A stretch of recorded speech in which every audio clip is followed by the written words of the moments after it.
The gavel was already raised. One more strike and a young mother's life would be stolen forever. Clara Hayes sat trembling in the courtroom, her 6-year-old daughter Anna clutching her arm, too young to understand, but old enough to feel the fear that poisoned the air. Everyone believed Clara guilty. Everyone, except one man and his dog. Lieutenant Daniel Cross had seen too much to ignore the truth. Beside him, Shadow, a German Shepherd K9, stood like a statue.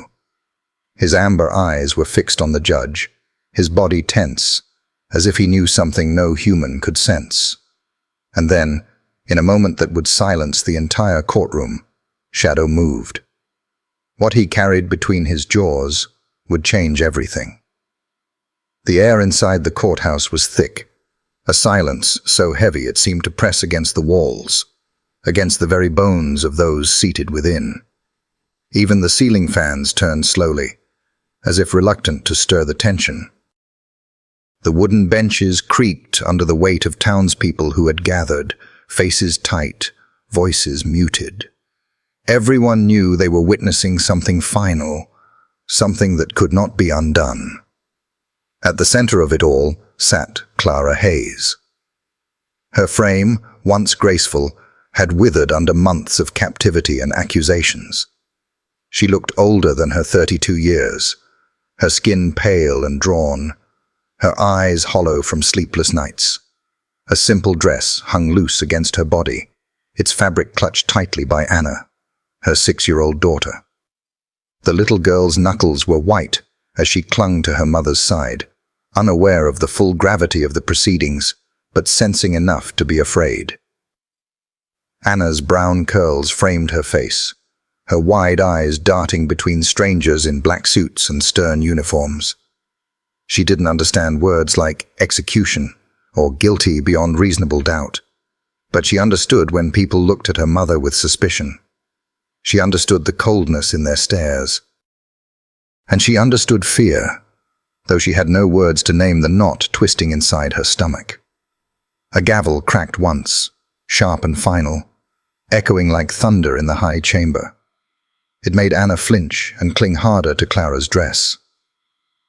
Clara's hand rested gently on the child's head, her palm trembling but steadying itself for Anna's sake. Every sound, every cough, every shifting foot seemed louder in that room where hundreds of breaths were held in waiting.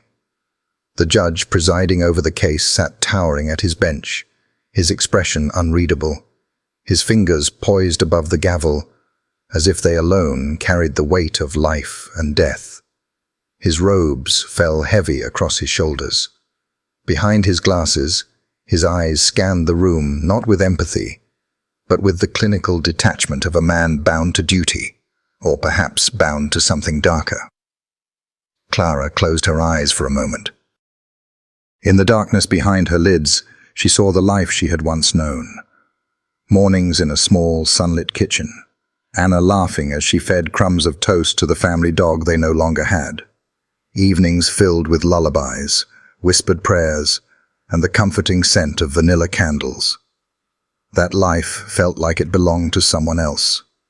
Now all she had was this: cold marble floors, unyielding wooden benches, and the eyes of strangers waiting to watch her condemned.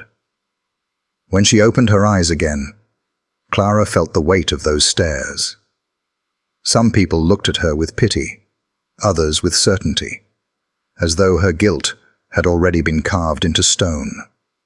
She wanted to scream that she hadn't done it, that she had never committed the crime they accused her of. But her voice had grown thin, worn down by disbelief. Words no longer felt strong enough. Anna tugged softly at her hand. "Mama," she whispered, so quietly that only Clara could hear. Clara bent low, pressing her lips to her daughter's hair. "It's all right, sweetheart," she murmured. But it wasn't all right, and the lie tasted bitter on her tongue. She told it anyway because children needed lies sometimes to survive. The prosecutor shifted his papers at the front table. the shuffling a dagger against the stillness. His eyes glittered with triumph, already anticipating the end. The defense lawyer, weary and defeated, sat slumped in his chair, as though the fight had been drained from him long before this day. Clara had noticed that weeks ago, that faint hesitation, that lack of fire. She had come to understand that even those meant to defend her no longer believed. The only sound that brought her any measure of comfort was the slow, steady breath at the far end of her row. Shadow, the German shepherd, lay at ease yet vigilant, amber eyes fixed on every movement. His presence had been permitted in the court only because Lieutenant Daniel Cross had insisted, swearing Shadow was not only his canine partner, but his witness to the truth of Clara's character. To Clara, his presence meant something more. He was the only living creature in the room who looked at her without judgment. Clara could feel the vibrations of Anna's small body against her side, every tremor of fear running into her bones. She wrapped her arm tighter around her daughter and tried to focus on Shadow. The dog's ears twitched at the faintest sound, but his gaze remained locked, calm, yet unyielding. She wondered if Anna noticed how the dog seemed to watch over them, how his very stillness seemed to promise protection. The clock above the judge's head ticked, each second falling like a hammer. Clara thought of how fragile minutes were, how they could stretch endlessly when one was waiting for doom, yet vanish in a blink when one was holding on to life. The bailiff called for silence, though the room had already been mute. His booming voice was more ritual than necessity. The judge raised the gavel slightly, preparing to speak, and the entire gallery leaned forward, breaths caught. Clara closed her eyes again. If this was the moment, if this was when her life would be stripped from her, she wanted to remember the scent of her daughter's hair, the softness of her small hand. She whispered one last prayer into the silence, not for herself, but for Anna, that somehow her little girl would survive the storm, even if she could not. The judge cleared his throat. Papers rustled. The prosecutor's smirk widened. And in that instant, Shadow's body shifted. His muscles tensed beneath his coat. His ears pricked forward, his chest expanding as he drew in a long, measured breath. A low vibration, not yet a growl but something close, hummed in the space between silence and sound. Daniel Cross, seated just behind him, noticed. His hand instinctively brushed the leash, not to restrain but to reassure. He knew that stance. He had seen it on nights when Shadow had sensed danger long before any human ear could detect it. Something was coming.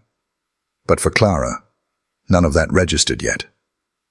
All she saw was the gavel lifting higher, the polished wood gleaming under courtroom lights, poised to fall like the final toll of a bell. The silence deepened, pressing into the skin, into the breath, into the very heartbeats of all who waited. And for Clara Hayes, the world balanced on the edge of despair, held in a moment as fragile as glass, ready to shatter with a single strike. The gavel had not yet fallen, though it hovered in the air like the blade of a guillotine. The room's stillness was suffocating, but somewhere near the back row, a steady presence cut through the weight like a narrow beam of light. Lieutenant Daniel Cross sat upright, his posture sharp and unyielding, his eyes fixed on Clara Hayes as though sheer willpower alone might hold her together.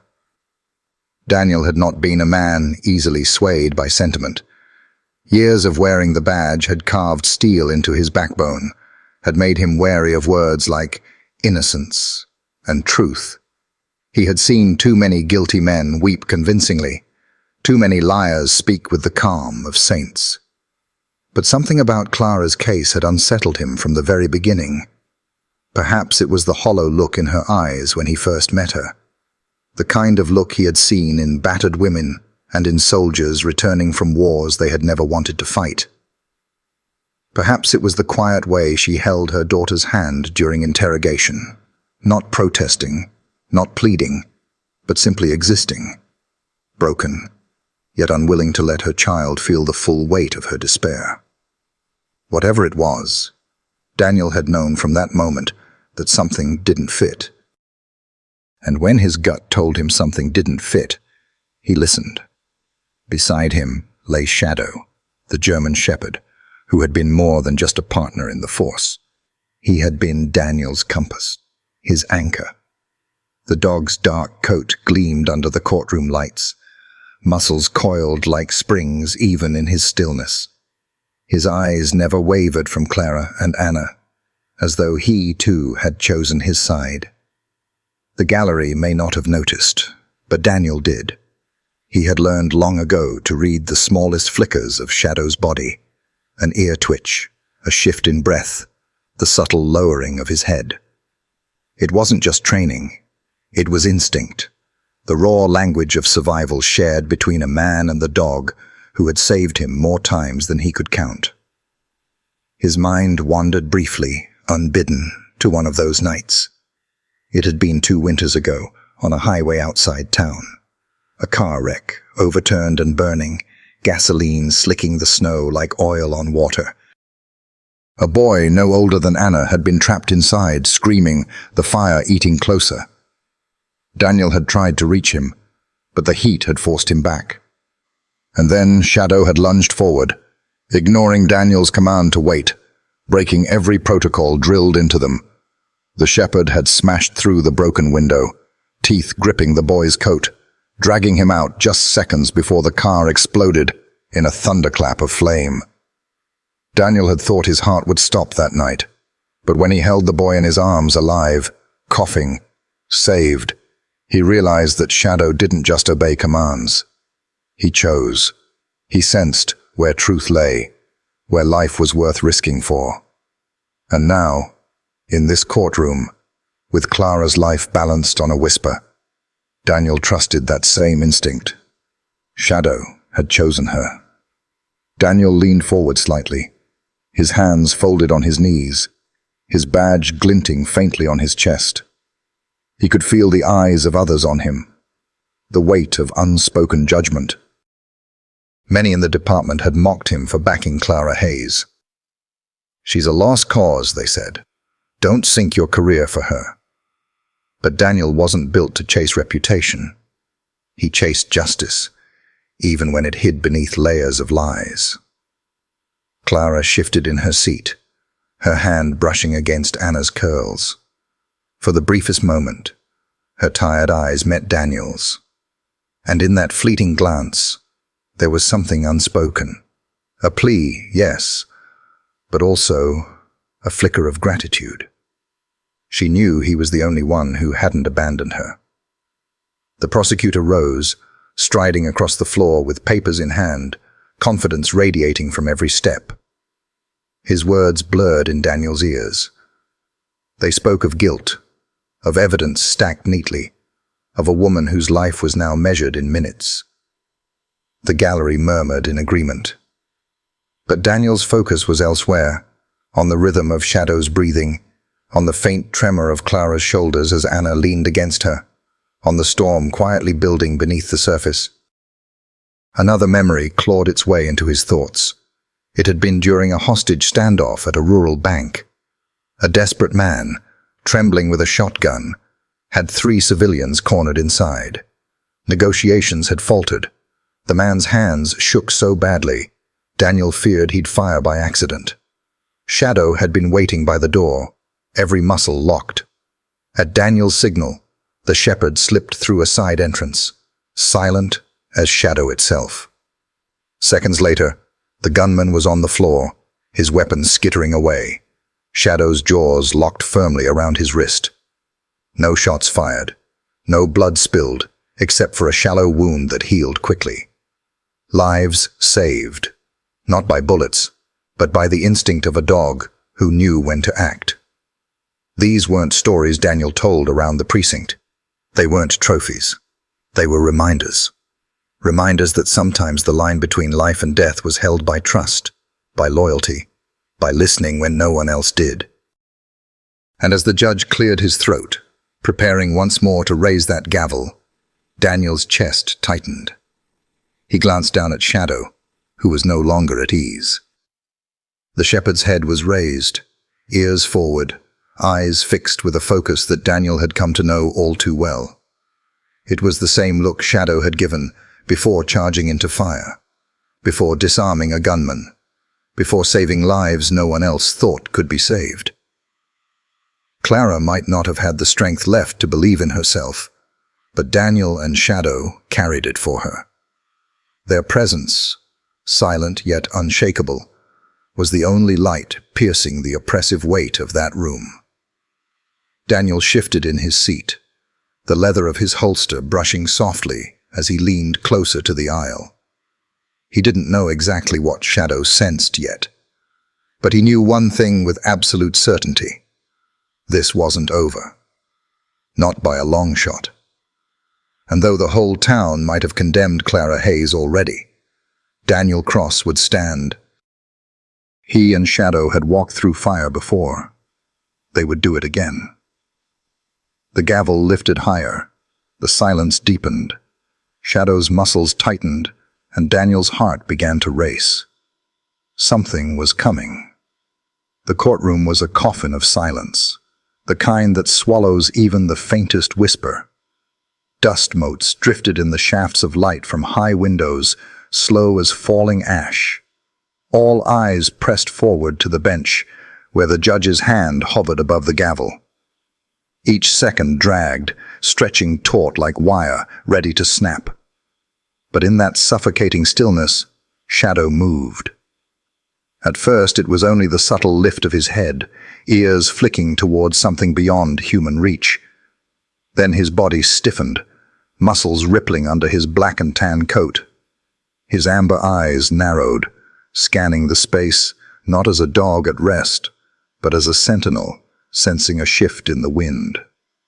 A low hum rose in his chest. Not a growl, not yet, but the warning thrum of instinct coiling tight. Daniel Cross's hand instinctively brushed the leash. He knew that posture. It wasn't agitation, wasn't restlessness. It was recognition. He had learned long ago that Shadow could feel currents invisible to men. The faint tremor of fear in a suspect's breath. The subtle shift of weight that meant a weapon was about to be drawn. The hidden tension in a crowd just before violence broke.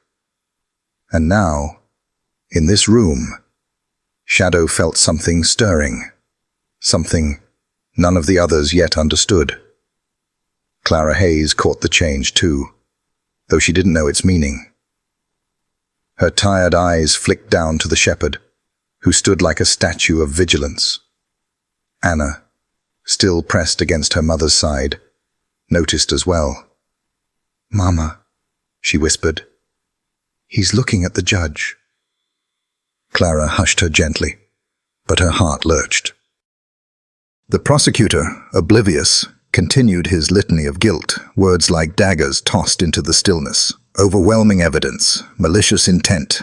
Justice demands the harshest sentence. His voice filled the chamber, but it seemed far away compared to the steady, growing presence of the dog. Daniel leaned forward slightly, his eyes fixed on Shadow. Memories washed through him, the countless times this same stance had saved lives. The night Shadow had frozen outside a warehouse door, refusing to advance. Moments later, a hidden tripwire had been discovered, explosives rigged to detonate had they stepped further. Another time in the forest, Shadow had stopped dead in his tracks, head cocked to a sound Daniel hadn't heard. 30 yards ahead, a fugitive lay in ambush with a rifle. Shadow had spared them all by sensing what no human ear could. Now, in this crowded courtroom, Daniel felt his pulse quicken. Shadow wasn't just uneasy. He was deliberate, eyes locked on the bench, on the man poised to bring judgment crashing down. The judge shifted in his chair, his jaw tightening as if bracing for finality. His hand tightened around the gavel, polished wood gleaming under the lights. The entire gallery leaned forward, breaths caught, waiting for the words that would end Clara's life as she knew it. But Shadow took a step forward. It was slight, almost imperceptible, but it broke the rhythm of the room. His claws clicked faintly against the polished floor. A ripple of unease passed through the front row as people noticed. A murmur stirred. The bailiff frowned, ready to bark an order to remove the dog, but Daniel's sharp gaze silenced him before he spoke. Clara's breath caught. She stared at the shepherd, her heart thudding with a fragile, desperate hope she couldn't explain. Anna's small hand tightened around her mother's. "He knows," the child whispered, as if she understood something deeper than words. And in that moment, Clara wanted to believe it. She wanted to believe that somehow, through the unspoken bond of instinct and loyalty, this animal could see what no one else dared to. That in his stillness, there was truth waiting to be unveiled. The judge raised the gavel higher. The room leaned into the precipice. Shadow's tail stiffened, his body quivering with focus. Daniel felt the weight of choice pressing on him. He didn't know what was about to happen, but he knew Shadow was preparing for something that would change everything. The air thickened. The prosecutor's words faltered, his voice drowned beneath the silence. All that remained was the creak of the judge's chair, the slow breath of the gallery, the hammer poised to fall. And Shadow, standing unflinching in the middle of it all, as if ready to deliver a truth that no one else could carry. The gavel hovered, the silence deeper than prayer. Clara closed her eyes, clutching Anna as if to shield her from the world's cruelty. Daniel's grip tightened on the leash, his pulse hammering.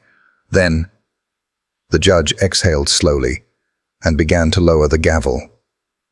The sound of wood meeting wood would seal fate, but in that frozen instant, every soul in the courtroom felt something shift. An invisible tremor, a presence impossible to ignore. It came not from man or law, but from the quiet defiance of a dog who refused to bow to injustice. And the chapter ended there, suspended in silence, with the world hanging on the edge of a single strike. The gavel descended, slow and inevitable, like the final note of a requiem. Every person in the courtroom leaned forward, their breath caught between judgment and release. For Clara Hayes, that polished block of wood might as well have been a tombstone. She held Anna tighter against her side, whispering silent words no one could hear, a prayer stitched from fear and hope. And then, Shadow moved. It wasn't a sudden lunge, nor the restless pacing of a dog unsettled. No, it was deliberate. He rose from where he had been lying beside Lieutenant Daniel Cross, his massive frame unfolding with a quiet strength that rippled through the stillness. The soft scrape of his claws against the polished floor was louder than thunder in that suspended silence. The gavel froze mid-air, heads turned. The air shifted. Clenched between Shadow's powerful jaws was something none had noticed before. A small wooden box, old but sturdy, its surface scarred with scratches, as if it had been carried through rough hands and rougher times. It looked out of place in such a sterile, solemn chamber, and yet in that moment, it held more weight than every page of evidence stacked by the prosecution. A collective gasp rose from the gallery. Whispers broke through the silence, voices tumbling over one another. What's he carrying? Where did that come from? Is this some kind of trick? But Shadow ignored them all, his eyes locked on the bench, on the man whose hand still hovered above the gavel. Each step he took was measured, steady, purposeful, like a soldier marching into the heart of battle. Daniel's breath caught, his chest tightening. He had known Shadow long enough to recognize when the dog was following instinct. This wasn't disobedience. This was conviction. Something deep, primal, and unshakable drove him forward. Clara could only stare. For a moment, her fear loosened its grip, replaced by something she hadn't felt in weeks: wonder. Anna, sensing it too, whispered with awe, "Mama, look, he's helping." Her small voice carried just enough to reach the front rows, drawing more startled glances. The prosecutor's face twisted in disbelief, his smug composure cracking. "This is absurd," he muttered, louder than he intended. His papers rustled as he shifted, his confidence unraveling with every echo of Shadow's pause. The bailiff took a step forward, uncertain, one hand hovering near his baton. But Daniel's voice cut through the rising commotion. "Leave him." His tone was low but commanding, steady as stone. The kind of voice that didn't invite challenge. The judge narrowed his eyes. "Lieutenant Cross, what is the meaning of this?" Daniel didn't answer immediately. His gaze remained on Shadow, who was now halfway to the bench, the box swinging slightly with each careful step. The shepherd's body moved with an air of dignity, as though he understood the weight of what he carried. The gallery fell silent again, the only sound the rhythmic click of claws against wood. Each step seemed to pull the room tighter. Every heartbeat synced to the dog's deliberate pace. Shadow reached the center of the courtroom, pausing just briefly to lift his head higher, the box glinting under the overhead lights. His amber eyes flicked across the faces staring at him, fearful, skeptical, awestruck, and then returned to the bench. The judge's hand, still gripping the gavel, trembled almost imperceptibly. For the first time in his long career, the weight of authority seemed uncertain in his grasp. Daniel rose from his seat, his voice firm, steady, carrying across the chamber. "Your Honor, you need to see what he's carrying." Gasps rippled again. Clara's heart thundered in her chest. She had no idea what was inside that box, but something in her soul told her this moment mattered. Anna leaned forward, eyes wide, as if she were watching a miracle unfold. The prosecutor scoffed, voice dripping with disdain. "A dog? Delivering evidence? This is a courtroom, not a circus." But his words fell flat, ignored by the gallery whose eyes were riveted to the shepherd. Even the bailiff, his stance uncertain, made no move to interfere. Shadow continued forward until he reached the foot of the bench. He lifted his head, powerful neck muscles straining as he stretched upward, and placed the box gently on the polished surface before the judge. Then he stepped back, sitting on his haunches, gaze unyielding. The silence that followed was suffocating. Every person in the room seemed to have forgotten to breathe. The judge's eyes dropped to the box. His hand faltered, the gavel lowering slowly to his side. He hesitated, his lips parting as though to speak, but no words came. The weight of the moment pressed on him, on everyone. Daniel stepped closer, his boots echoing with authority. He placed one steady hand on Shadow's back, the other gesturing toward the box. His voice carried an urgency that was both quiet and undeniable. "Your Honor, what lies inside will change everything." The judge's gaze darted from Daniel to Shadow to Clara, who sat trembling, clutching Anna as though the child's heartbeat alone anchored her to the earth. The gallery stirred again, voices breaking through in a flurry of disbelief and anticipation. "Open it. What's inside? This can't be real." But Daniel's words hung in the air like an oath. Shadow's presence loomed like a sentinel guarding truth itself. The judge inhaled sharply, his hand lowering, fingers brushing the edge of the box. For a moment, he seemed almost afraid to touch it. Clara's nails dug into her palms, her lips moving in silent prayer. Anna buried her face against her mother's arm, but not before peeking one last time at the shepherd who had brought the box forward. In that fleeting glance, she smiled. Somehow, The child trusted him completely. The gavel lay forgotten. The box sat waiting, and the world held its breath. The small wooden box sat on the polished bench like a living thing, radiating unease into every corner of the courtroom. The silence around it was no longer reverent. It was suffocating, heavy with disbelief. The judge's hand lingered inches above the lid, hesitant, almost fearful, as if to touch it would alter the very ground beneath his feet. Before he could speak, Daniel Cross stepped forward. His boots echoed sharply against the wooden floor, each stride measured and unwavering. He stopped just beside Shadow, laying one hand on the shepherd's sturdy back, a silent acknowledgement of the partner who had carried truth further than any human dared. Daniel's voice broke the silence, steady, resolute, low enough to command attention without needing to be raised. Your Honor, what lies in that box is the truth. The truth that has been buried, manipulated, twisted to condemn an innocent woman. He inclined his head toward Clara, who sat trembling at the defendant's table, Anna pressed tight against her side. If you care for justice, then you'll open it. A ripple surged through the gallery. Some gasped, others murmured, all straining to see not just the box, but the man who dared to challenge the order of the court with such conviction. The prosecutor shot to his feet, his voice sharp and mocking. This is preposterous. We are to believe a dog. He spat the word as though it were an insult. Is now our courier of evidence? What kind of farce is this? A courtroom is not a kennel.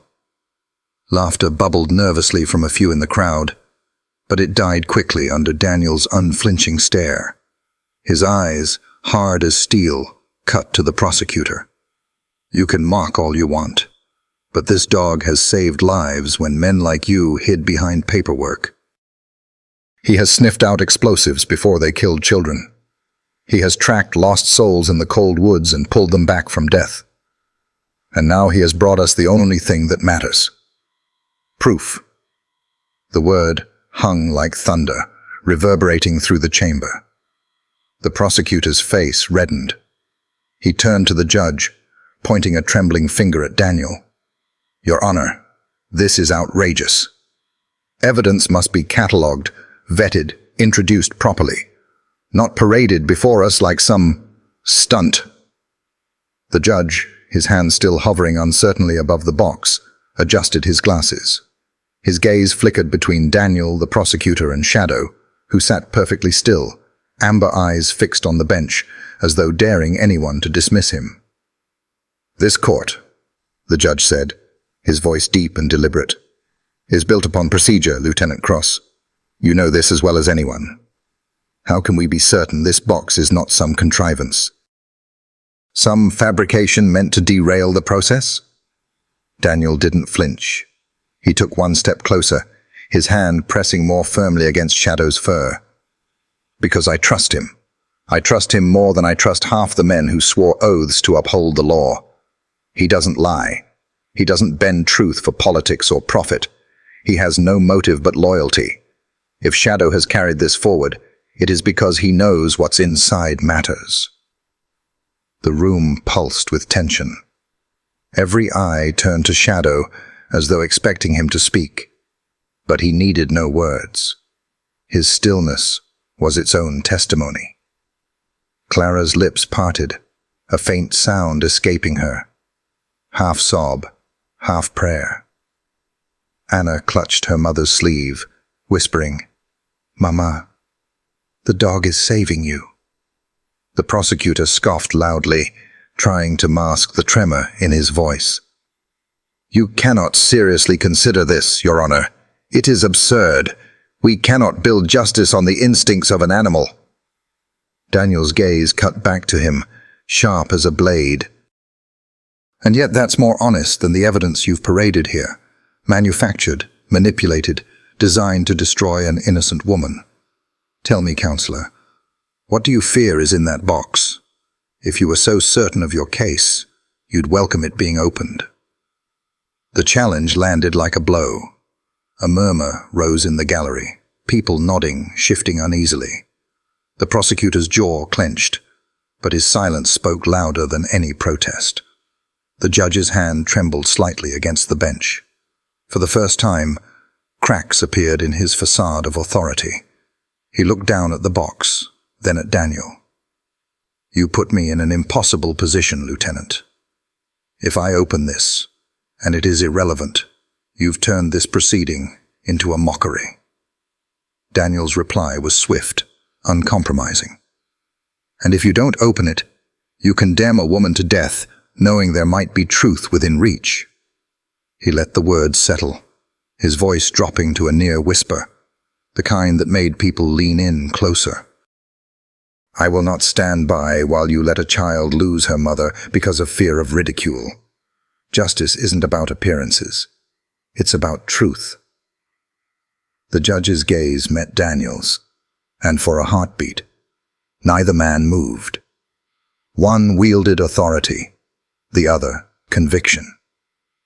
Between them lay a box that seemed to hum with the weight of destiny. Shadow shifted slightly, his body taut, but his eyes steady. His chest rose and fell in slow, measured breaths, the kind that had carried him through fire and darkness before.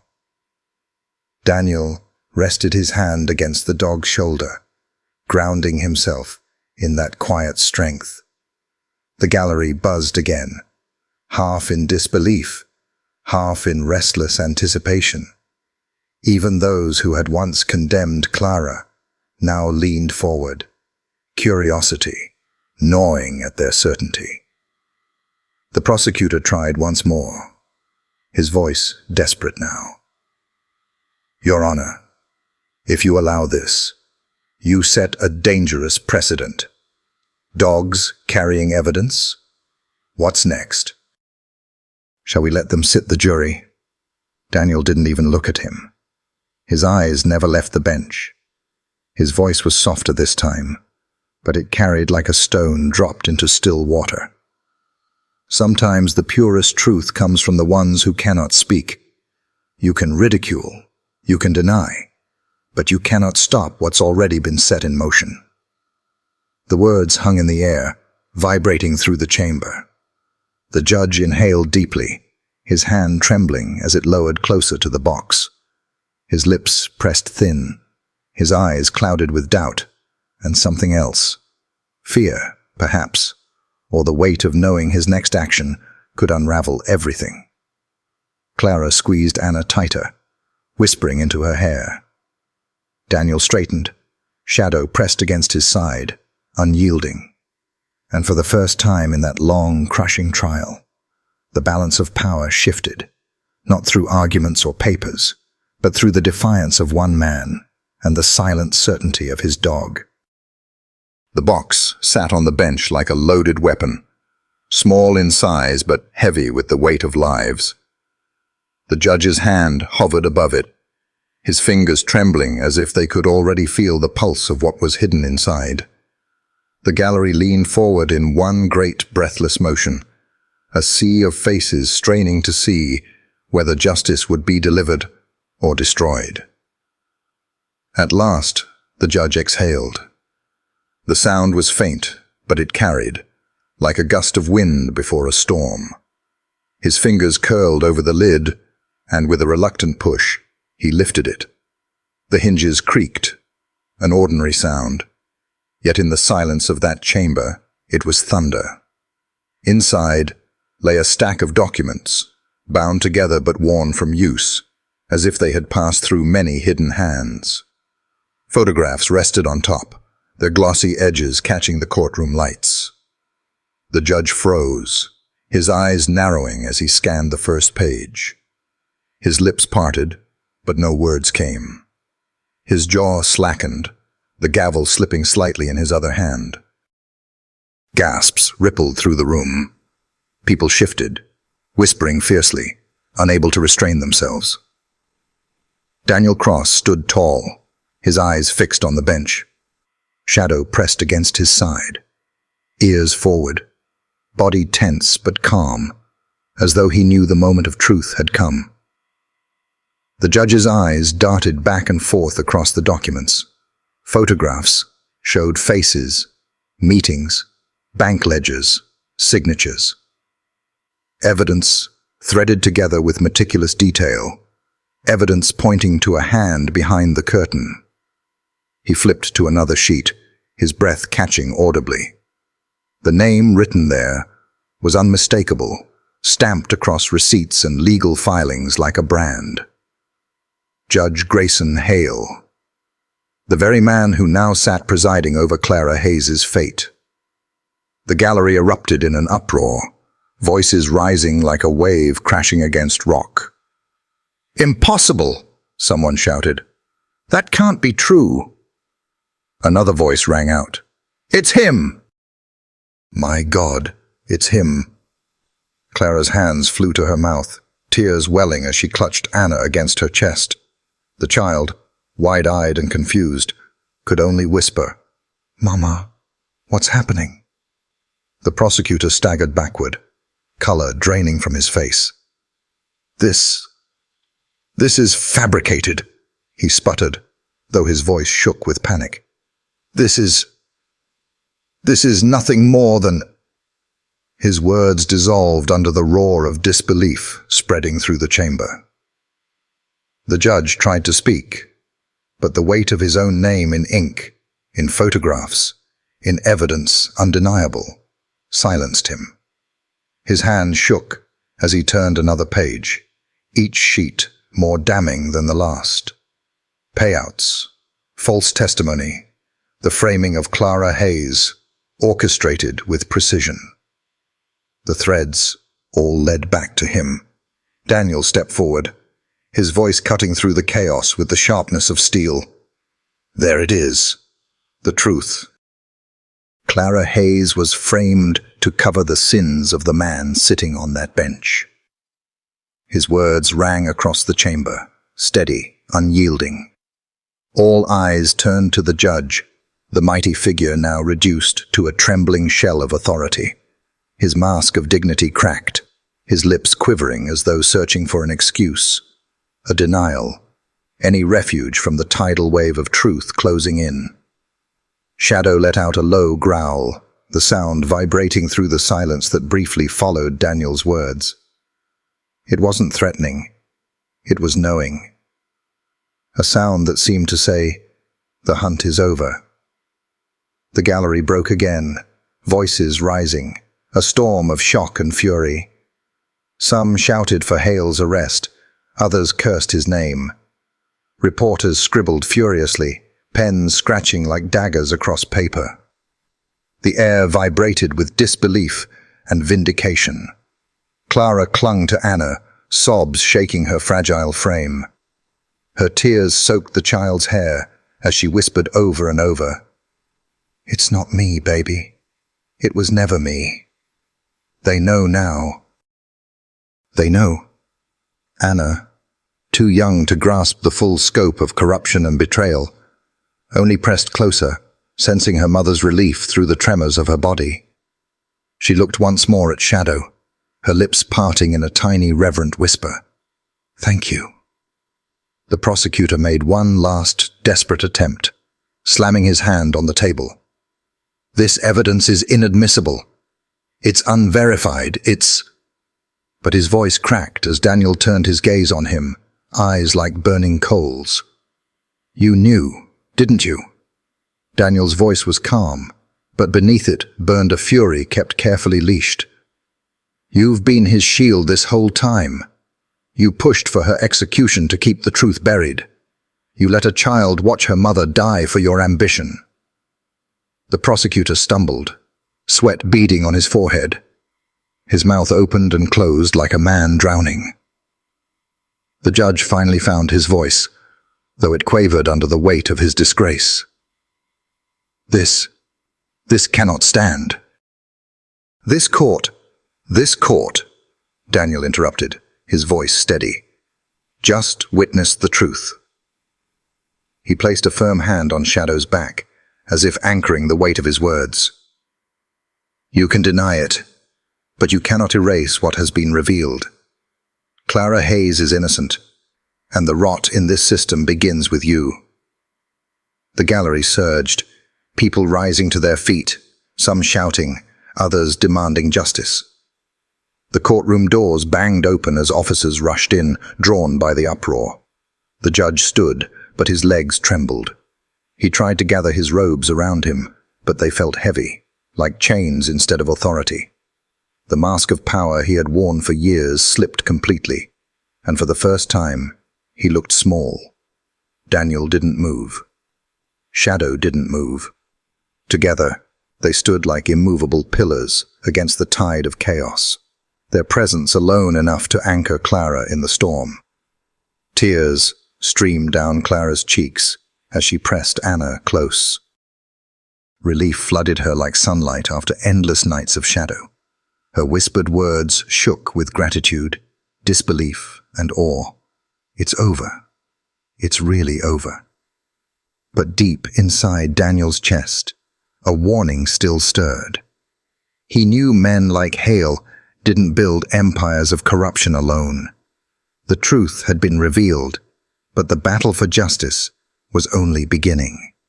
Still, for that moment, in the echo of an uproar that shook the courthouse to its foundations, Clara Hayes was no longer condemned. She was free.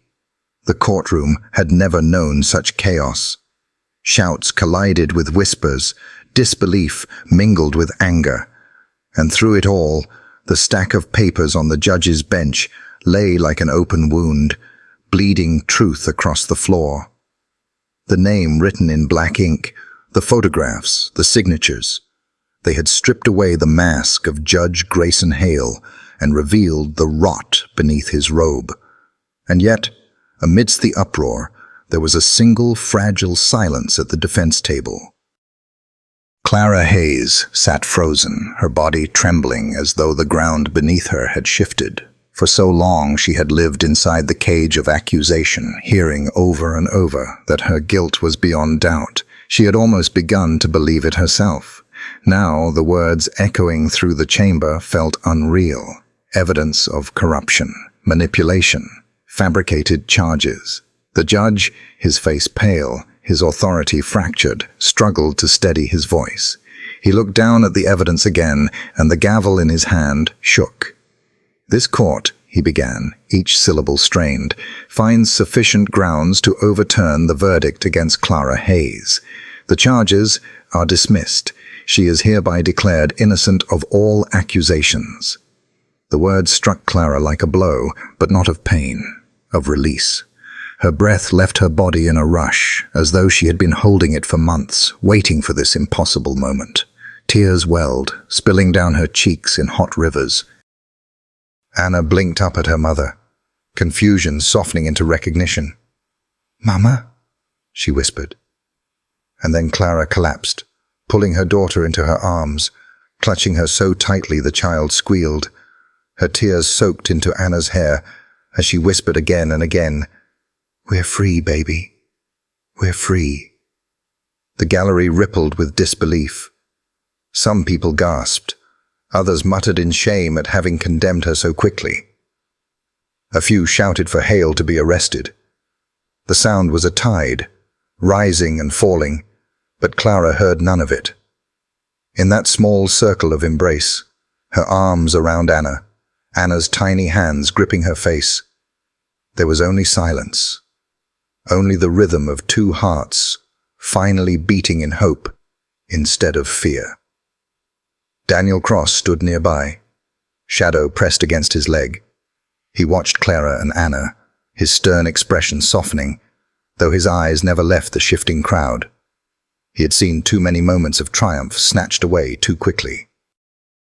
But even he couldn't help the warmth that spread through his chest at the sight of Clara, broken but unbowed, holding her child with the desperation of a mother who had finally been given back her life. Anna pulled back just enough to look at her mother's face. "Does this mean they can't take you away anymore?" she asked, her voice trembling with innocence. Clara's sob turned into a laugh a sound raw and fragile, but full of life. "No, sweetheart. No one will take me from you again."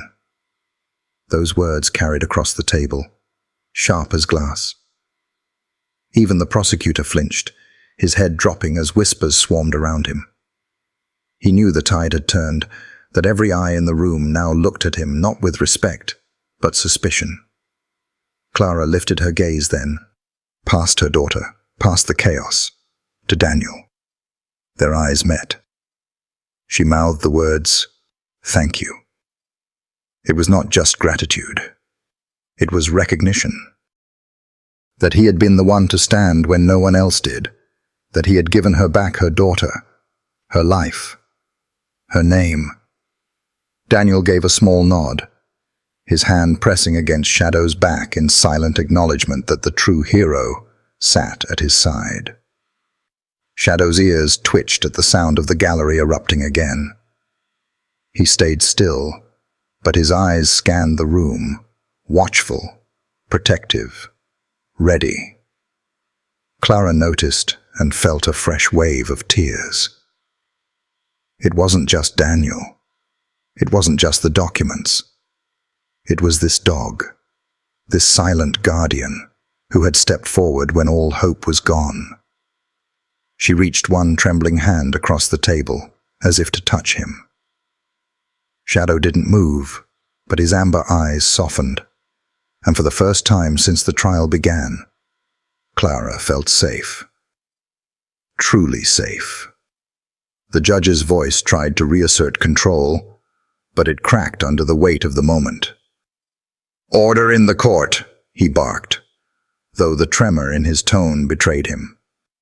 The gavel struck, hollow against the bench. The noise did little to quell the storm. The truth had been unleashed, and no hammer could silence it now. Reporters scrambled for the exits, desperate to be the first to spread the scandal.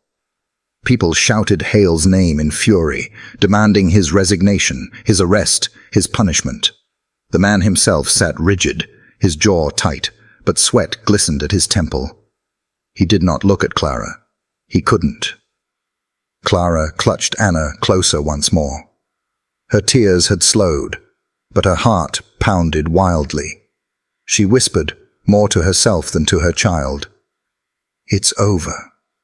God, it's finally over." But Daniel, ever the sentinel, knew better. He had seen the flicker in Hale's eyes, the tightening of his lips. This wasn't the end. Corruption that deep didn't fall apart in one day, in one room. Hale had allies, power, reach. What had been exposed here was only the beginning of a much darker unraveling. Still, he allowed himself a moment, just a moment, to watch the fragile miracle at the center of the storm. A mother holding her child, innocence restored, hope born anew.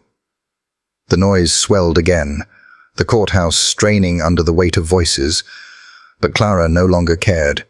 She pressed her forehead to Anna's, whispering a vow that had carried her through nights of despair. "As long as I breathe, you are safe." And in that moment, for the first time in endless months, she believed it.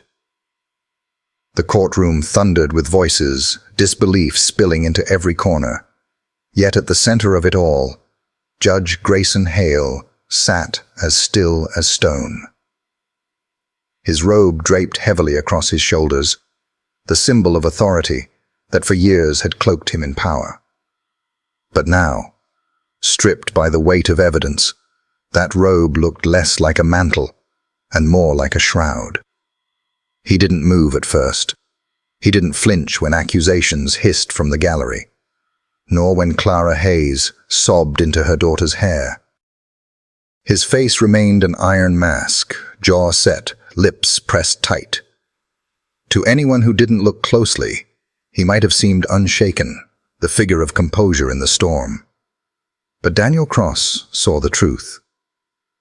From his place near the bench, Daniel's eyes were trained not just on the evidence that lay scattered across the judge's desk, but on the man himself. And he saw it. The faint tremor in Hale's right hand, the way his fingers twitched when he thought no one was watching. The robe could not hide that. Authority could not disguise it. Fear had crept into the body of a man who had spent years cultivating control. Shadow sensed it too. The shepherd sat at Daniel's side, gaze fixed on Hale with an intensity that made even seasoned officers in the room uneasy. His ears were pitched forward, body still but coiled, the low thrum of instinct humming inside his chest. Shadow had stared down armed men, fugitives, criminals desperate enough to kill, and now his gaze fell on Hale, unblinking, unrelenting. The prosecutor, however, could not mask his panic. His composure unraveled the moment the evidence was revealed. Papers slipped from his hand, fluttering like wounded birds to the floor. His voice, once sharp and commanding, now cracked as he stammered, This is a trick. It must be. You can't possibly believe." But no one listened. The gallery's whispers grew louder, pressing in like the tide. The prosecutor's face shone with sweat, his eyes darting frantically toward Hale as though searching for rescue. But Hale offered nothing. He sat stiff, staring at the evidence with the gaze of a man who saw his own reflection there, and could not deny it. The prosecutor's desperation deepened. He rushed to gather the fallen pages, his fingers fumbling. "This is fabricated, planted. There's no chain of custody, no official stamp. This can't hold." His words tumbled out too quickly, too loudly, the kind of protest that convinced no one. Daniel stepped forward, his voice cutting through the babble. "You can scramble for excuses all you want, but the truth doesn't need a stamp to exist. It doesn't need your approval to breathe." His tone was calm, deliberate, but beneath it there was steel. The prosecutor's face blanched, his mouth opening, closing, no words left to give shape to his terror. For months he had built his case like a fortress, evidence, testimony, closing arguments polished to perfection. Now, with one box carried by a dog, the fortress had crumbled to ash. Hale finally moved. Slowly, deliberately, he placed the damning photographs back into the box, as if by hiding them away, he could undo their existence. His hand shook, just slightly, but enough for Daniel to see. Hale adjusted his glasses, lifted his chin, and addressed the room in a voice that tried and failed to be steady. "This court will need time to review the legitimacy of these documents. We cannot rush to judgment without proper examination." His words were measured, but each syllable landed hollow, brittle. A murmur of protest swept the room. One woman shouted from the back, "Legitimacy? You're in the papers yourself." Others chimed in, anger swelling like a storm. Hale struck the gavel against the block, but the sharp crack no longer silenced anyone. Clara raised her head, her tear-streaked face fierce with disbelief. "How dare you?" Her voice was hoarse, broken by weeks of fear, but it carried. "You tried to take me from my daughter. You let them call me a murderer. And all this time, it was you." Her words pierced the chamber, raw and undeniable. Hale's eyes flickered toward her, and for the first time, his mask cracked. It was brief, but Daniel saw it. The shadow of fear in a man who had once been untouchable. Hale's lips pressed into a thin line, and he turned away quickly, hiding in the folds of his robe. The prosecutor stumbled toward the bench, his voice desperate. "Your Honor," he began, but Hale silenced him with a glare sharp enough to cut. Daniel stepped closer, his presence tall, unshaken. "The case is over. Clara Hayes is innocent, and you know it. Whatever you try to bury now, whatever delay you attempt, the truth is already out." His hand fell to Shadow's head, steadying them both. "And it started with him," Daniel added softly, glancing down at the dog who had carried the box forward when no one else would dare.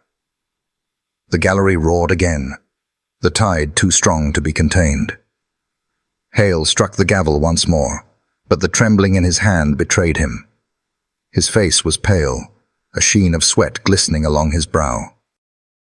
To the untrained eye, he was calm, but to those who looked closely, Daniel, Shadow, Clara, it was clear the mask of composure was cracking, bit by bit. The prosecutor slumped into his chair, head in his hands, knowing his career was finished. Hale, still clinging to his robe like a shield, stared at the documents as if they might dissolve if he held them long enough. But the truth was out. Clara, her arm wrapped tightly around Anna, whispered again and again, "We're free." Each time her voice grew stronger, as if reclaiming pieces of herself that had been stripped away. And Daniel, watching Hale's trembling hand clutch the gavel, understood what Shadow had sensed all along. Power built on lies could only hold so long before the truth ripped through it. The noise in the courtroom swelled and broke like a storm, but at the center of it all, Shadow remained unmoved. The German shepherd sat perfectly at attention, chest broad, ears pricked, amber eyes locked on the bench where Judge Hale still clung to his gavel with trembling hands. He was a sentinel in fur, a figure that seemed carved from patience and resolve. Even in the midst of uproar, reporters scribbling furiously, townspeople shouting for Hale's resignation, the prosecutor crumbling into panic, Shadow radiated a silence that carried more authority than the men in robes or the officers with badges. His stillness spoke, louder than words. Justice has a shape, and it is not yours to corrupt. Clara Hayes wiped at her tear-streaked cheeks, still clutching Anna to her chest. Her body shook, not from fear anymore, but from the force of release, the flood of emotions that had been dammed for months. At last, she let her eyes drift to the shepherd. The sight of him, steady, unyielding, brought a fresh tide of tears. She rose unsteadily from her chair, Anna's hand still looped tightly in hers. Slowly, she crossed the few steps toward Daniel Cross and the dog that had carried salvation into the room.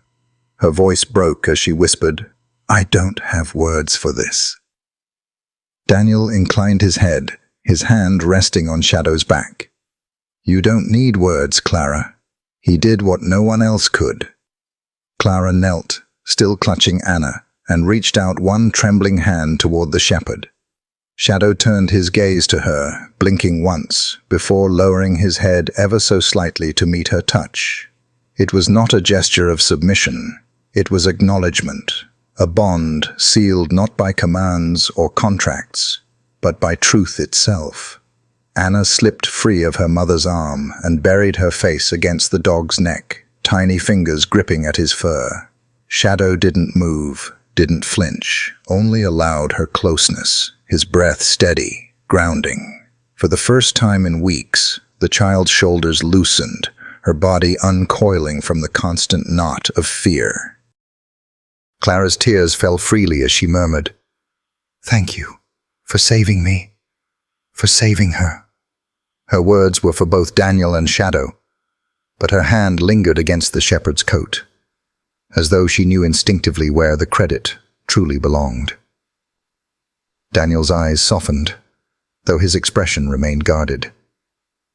He had seen too much, lived through too many betrayals, to surrender fully to relief. Yes, Clara was free. Yes, the truth had cracked open a facade built on corruption. But Hale's trembling hands told him the story wasn't finished. Men like that didn't collapse quietly. They fought back, through shadows and allies, through power still hidden. Still, he allowed Clara this moment. She had earned it. The gallery's noise reached another crescendo, but Shadow's gaze never wavered from Hale. His stillness was an indictment, sharper than any lawyer's argument. Hale tried to maintain composure, tried to hide behind the mask he had worn for years, but every time his eyes flicked toward the shepherd, his hand trembled harder. He could not meet the animal's gaze, could not look into eyes that saw beyond lies. Clara rose again, pulling Anna close, her voice steadier now. She turned to Daniel. "You stood for me when no one else would. And him." She glanced down at Shadow. "He believed before any of us dared. I owe you both my life." Daniel shook his head. "You don't owe us. The truth owed you, and it found a way forward." He looked down at Shadow, who blinked slowly, his focus unbroken. "And he's the one who carried it." For a fleeting moment, Clara allowed herself to believe that maybe the nightmare had ended here, in this chamber, with the truth revealed. She let out a breath she hadn't realized she was holding, pressing her lips to Anna's hair. The warmth of her daughter's small body against her own was proof that life had returned, fragile but real. Yet Daniel's eyes stayed on Hale, measuring every flicker of movement. He saw the way the judge's lips pressed thin, the way his robe rustled as if he were shifting under its weight. The fight wasn't finished. It had only changed shape. Shadow growled softly, so low that only Daniel heard it. A warning, not a threat. Daniel's hand pressed gently into the dog's fur. A silent signal. "I know. I feel it too." The bailiff moved uneasily, unsure whether to enforce silence or stand aside. The prosecutor kept his head in his hands, his once polished career dissolving in front of him. And Hale sat rigid, his mask cracking with every second that Shadow's amber gaze lingered on him. Clara noticed none of this. For her, the world had narrowed to the small circle of her child, her savior in fur, and the officer who had refused to give up. She whispered again, words she hadn't dared believe she would ever say. "We're safe now." But Daniel knew better. He let his gaze drift over the gallery, over the men who lingered near the back with eyes too sharp, too cold, as though they weren't merely witnesses but watchers.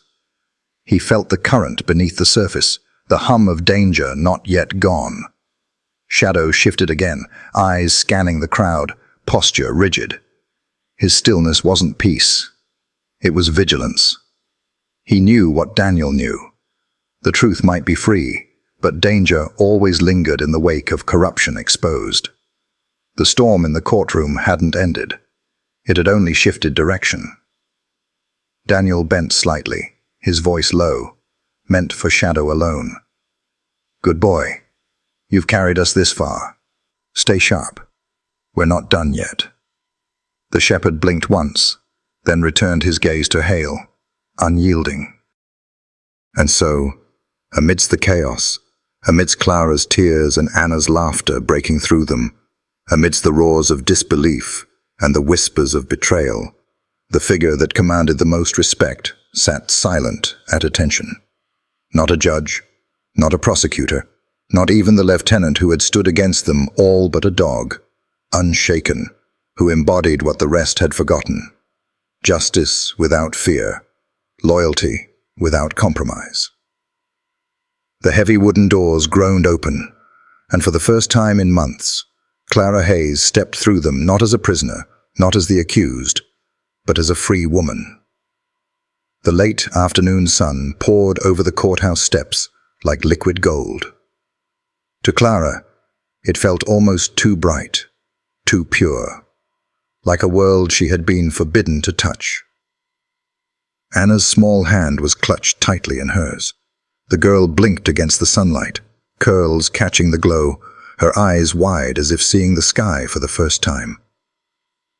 Clara bent low and kissed her temple. "Stay close," she whispered. This time her voice trembled not with fear, but with fragile disbelief. The stillness shattered as Clara's foot touched the first step. Reporters surged like a wave unleashed, cameras flashing, microphones thrust forward, voices overlapping into a storm. "How does it feel to be exonerated? Do you have a message for Judge Hale? What will you do now that you're free?" The barrage hit her like stones. She pulled Anna close, shielding the child's face. her free hand lifted in a plea for space. The flashes seared her vision. Beside her, Lieutenant Daniel Cross moved like a shield, shoulders squared, eyes scanning the crowd with the vigilance of a man who had seen peace turn to violence too often. His hand hovered near Clara's back, steady but respectful. And at his side, Shadow moved like his name, silent, precise, amber eyes cutting through the noise.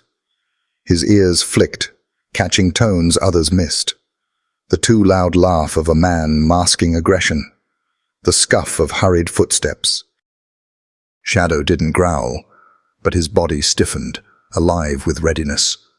Clara stumbled once under the glare of flashes. Daniel's arm steadied her. "Easy," he murmured, low and firm. "Eyes ahead. Just a few more steps." A microphone swung too close, nearly striking Anna. Clara gasped, clutching her tighter. Daniel's bark of command sliced the noise. "Back!" His glare froze the journalist in place. Shadow surged forward a step, posture shifting, chest broad. He didn't bark, but the crowd recoiled all the same. A corridor of space opened, carved not by law, but by the presence of a dog who embodied it. Together they reached the last steps. Clara's eyes watered, not from the flashes, but from the weight of the moment. The courthouse loomed behind her, the place where she had been condemned and redeemed. She whispered into Anna's hair, almost to herself. "We made it. We're free." But Daniel's gaze never softened. In the blur of faces, two men stood still at the edges, not shouting, not asking, watching. Cold eyes, calculating. Shadow saw them too. His body shifted subtly, placing himself between Clara and the threat. Daniel caught his glance and gave the faintest nod. "I see them." The sun dipped lower, painting the sky with orange and rose. Clara turned to Daniel, her voice raw. "I don't know how to thank you. You and Shadow. You gave me back my life." His eyes softened for a moment. "You don't need to thank us. Just hold your daughter. That's all that matters." Anna lifted her head from Clara's dress to look at Shadow. "Mama," she whispered, certain. "The dog saved you. He saved us."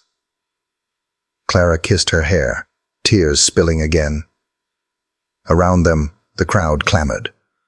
But within that fragile circle, mother, daughter, soldier, dog, there was peace. For now. On the courthouse steps, voices collided. One side roared with relief, strangers shouting Clara's name, waving signs scrawled with "Justice for Clara." Mothers pulled children close, whispering, "That could have been me." Their cheers rang against the marble like vindication too long silenced. But woven through the jubilation was a colder sound, mutters edged with doubt. "You really think she's innocent?" one man hissed. "Where there's smoke, there's fire." Another sneered. "People don't get accused of murder for nothing." The divide split the crowd down the middle. Some reached to touch Clara's hand, others turned their backs. Each cheer lifted her, fragile as a bird caught on a thermal. Each mutter dragged her back, chains of suspicion coiled tight. Clara shielded Anna, whispering, "Don't listen. Just look at the sky." But she felt every word. Daniel moved beside her like a sentinel, reading the currents. He knew how quickly crowds turned, how lies left scars the truth couldn't erase.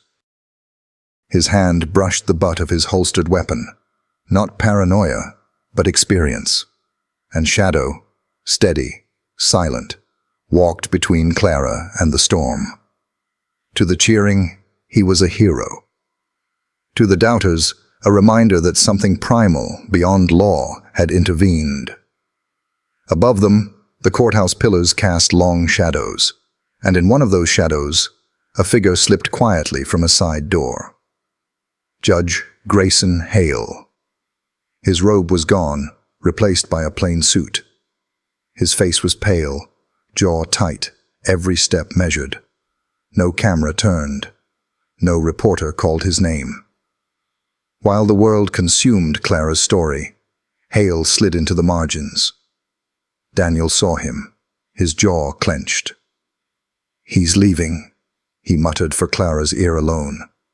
Her grip on Anna tightened. "Where?" "Into the night. Men like him don't vanish. They reposition."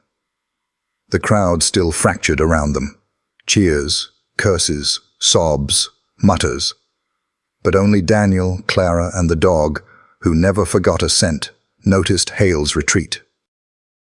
Clara pressed Anna close, whispering, "Don't look at them. Don't listen. Just stay with me." But deep inside, she knew. Freedom was here, yes, but its shadow remained. Daniel's hand anchored her shoulder. "You're free, but this isn't finished." His eyes flicked once more to the dark, where Hale had vanished, not by a long shot. Shadow exhaled through his nose, a quiet agreement. The house was small, worn at the edges, but to Clara it held something prison never could. Silence. No clang of iron doors, no gavel cracking like thunder. Just the hum of the refrigerator and the ticking of a clock. Anna perched on a chair too big for her, swinging her legs, curls tumbling loose. She gripped her spoon like a toy. "Pasta again?" she asked, voice bright with curiosity. Clara smiled faintly. "Yes, sweetheart, it's what we have. Tomorrow we'll try something new." Anna slurped noodles noisily, giggling at her own exaggeration. The sound pierced Clara like sunlight through storm clouds. She had waited months for that laugh. Across the rug, Shadow stretched with his head on his paws. His amber eyes tracked every movement, not out of hunger, but habit. A protector never truly rested. Yet his ears twitched at Anna's laughter, his tail thumping softly each time she leaned toward him. Anna slid down from her chair and padded to his side. "You're our hero," she whispered into his fur, pressing her cheek against his neck. Shadow huffed gently, shifting so she could tuck closer. Clara's fork stilled. Tears pricked her eyes. She let herself feel it, her daughter safe, laughing, alive. In her cell, she had imagined only absence. Anna growing up motherless, laughter fading to memory.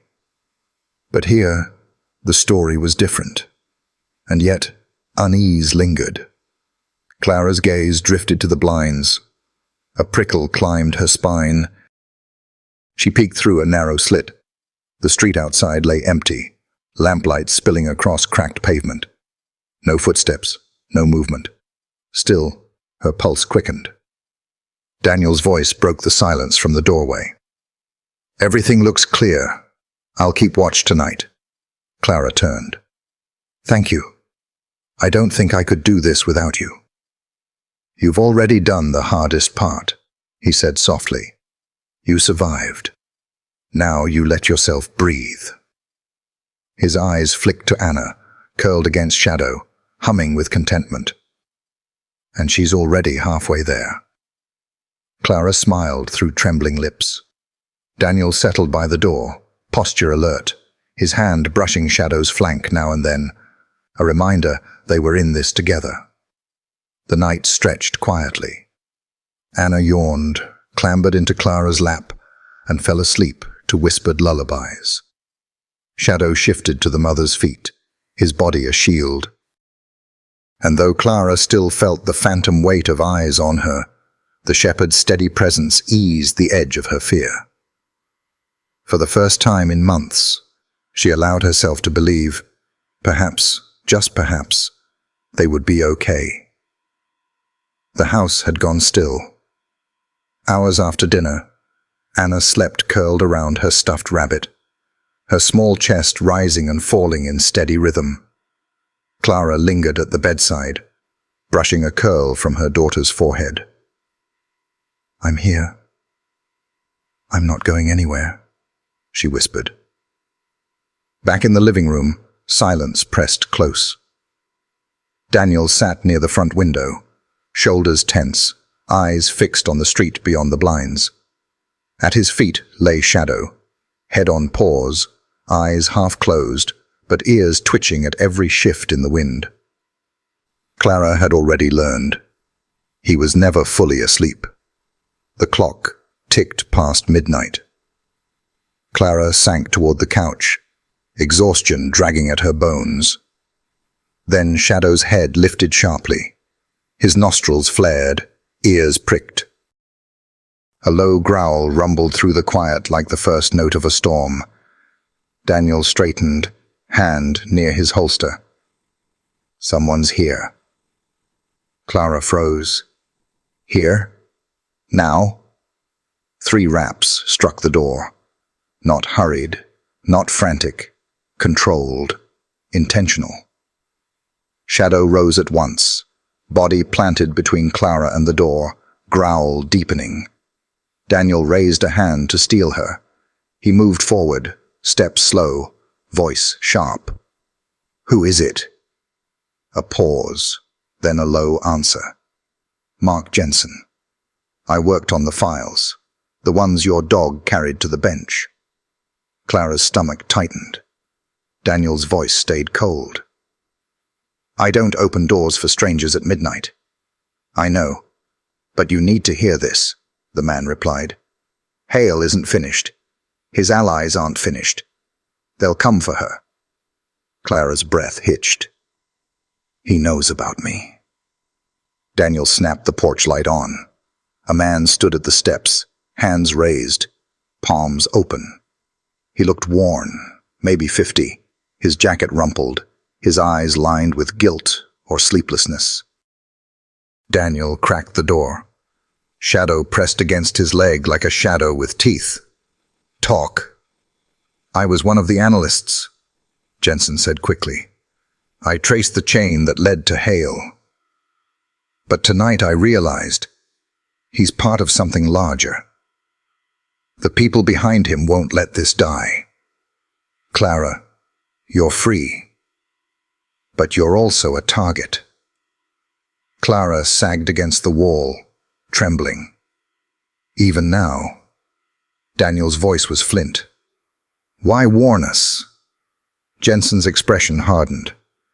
"Because I've seen what happens to people who stumble onto their secrets. They don't get second chances. And Clara, you just got yours."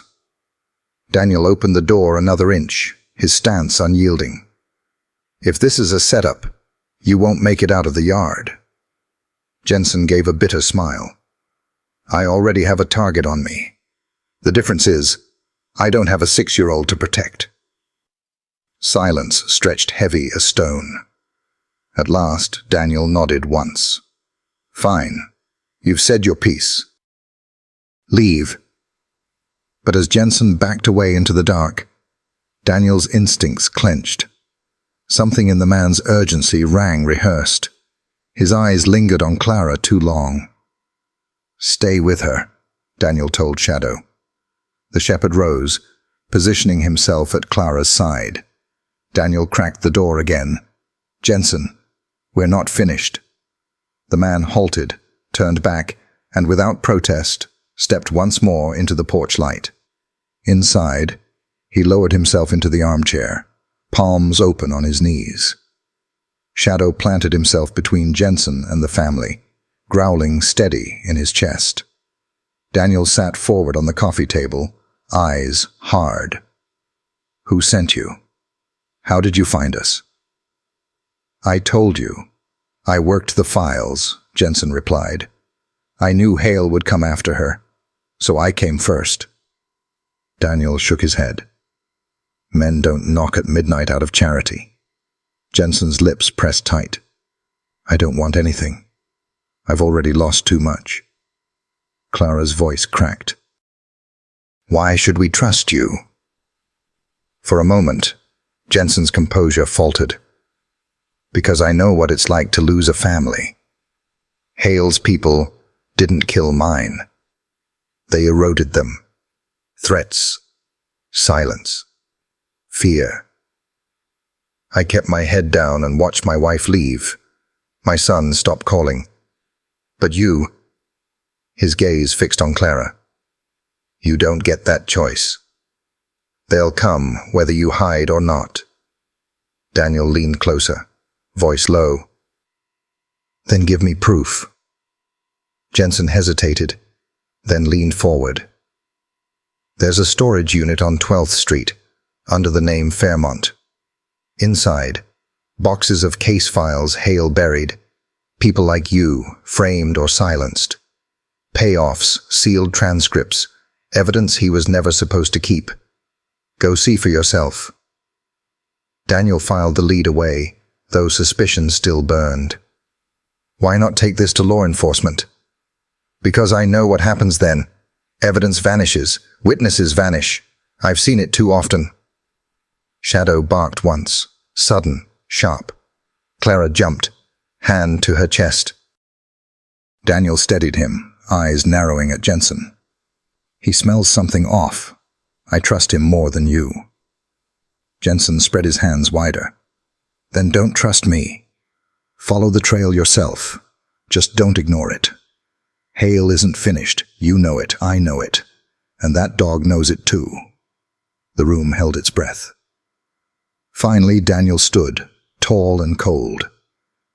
You'll leave tonight. If your story checks out, we'll know. If not, you won't get close enough to try again. Jensen rose, glanced once toward Clara, then to the hallway where Anna slept. Protect them, he said quietly. They're more vulnerable than you realize. He slipped into the night. The door shut with a dull thud. Clara leaned against the wood, trembling. Do you believe him? She whispered. Daniel's eyes flicked to Shadow, still braced before the door. After a long pause, he said, I believe danger's closer than ever. And that's enough. Shadow lay at Clara's feet, eyes burning like embers. His stillness spoke clearer than words. I'm here. Rest if you can. Clara checked on Anna. The child lay on her side, arm flung over her rabbit, back rising steady in the glow of the nightlight. Clara knelt beside her, inhaling the scent of soap and cotton, whispering, We're home. She slid onto the narrow bed, curling around the small body, whispering again, I won't let anyone hurt you. Whether promise or prayer, she repeated it until it became rhythm. From the doorway, Shadow settled, chest to the threshold, ears pitched forward. He didn't cross into the room, guarding not inside but the mouth of the harbor. Clara met his eyes in the glow. Good boy, she whispered. His blink was slow, deliberate, and then he resumed his watch. In the hall, Daniel leaned against the wall outside Anna's door. His silence said what words didn't. You're not alone. Daniel, Clara murmured, if the warning is true, we can leave before dawn. I can pack clothes, papers, Anna's drawings. We'll move if we must, he said evenly, not running blind, choosing ground.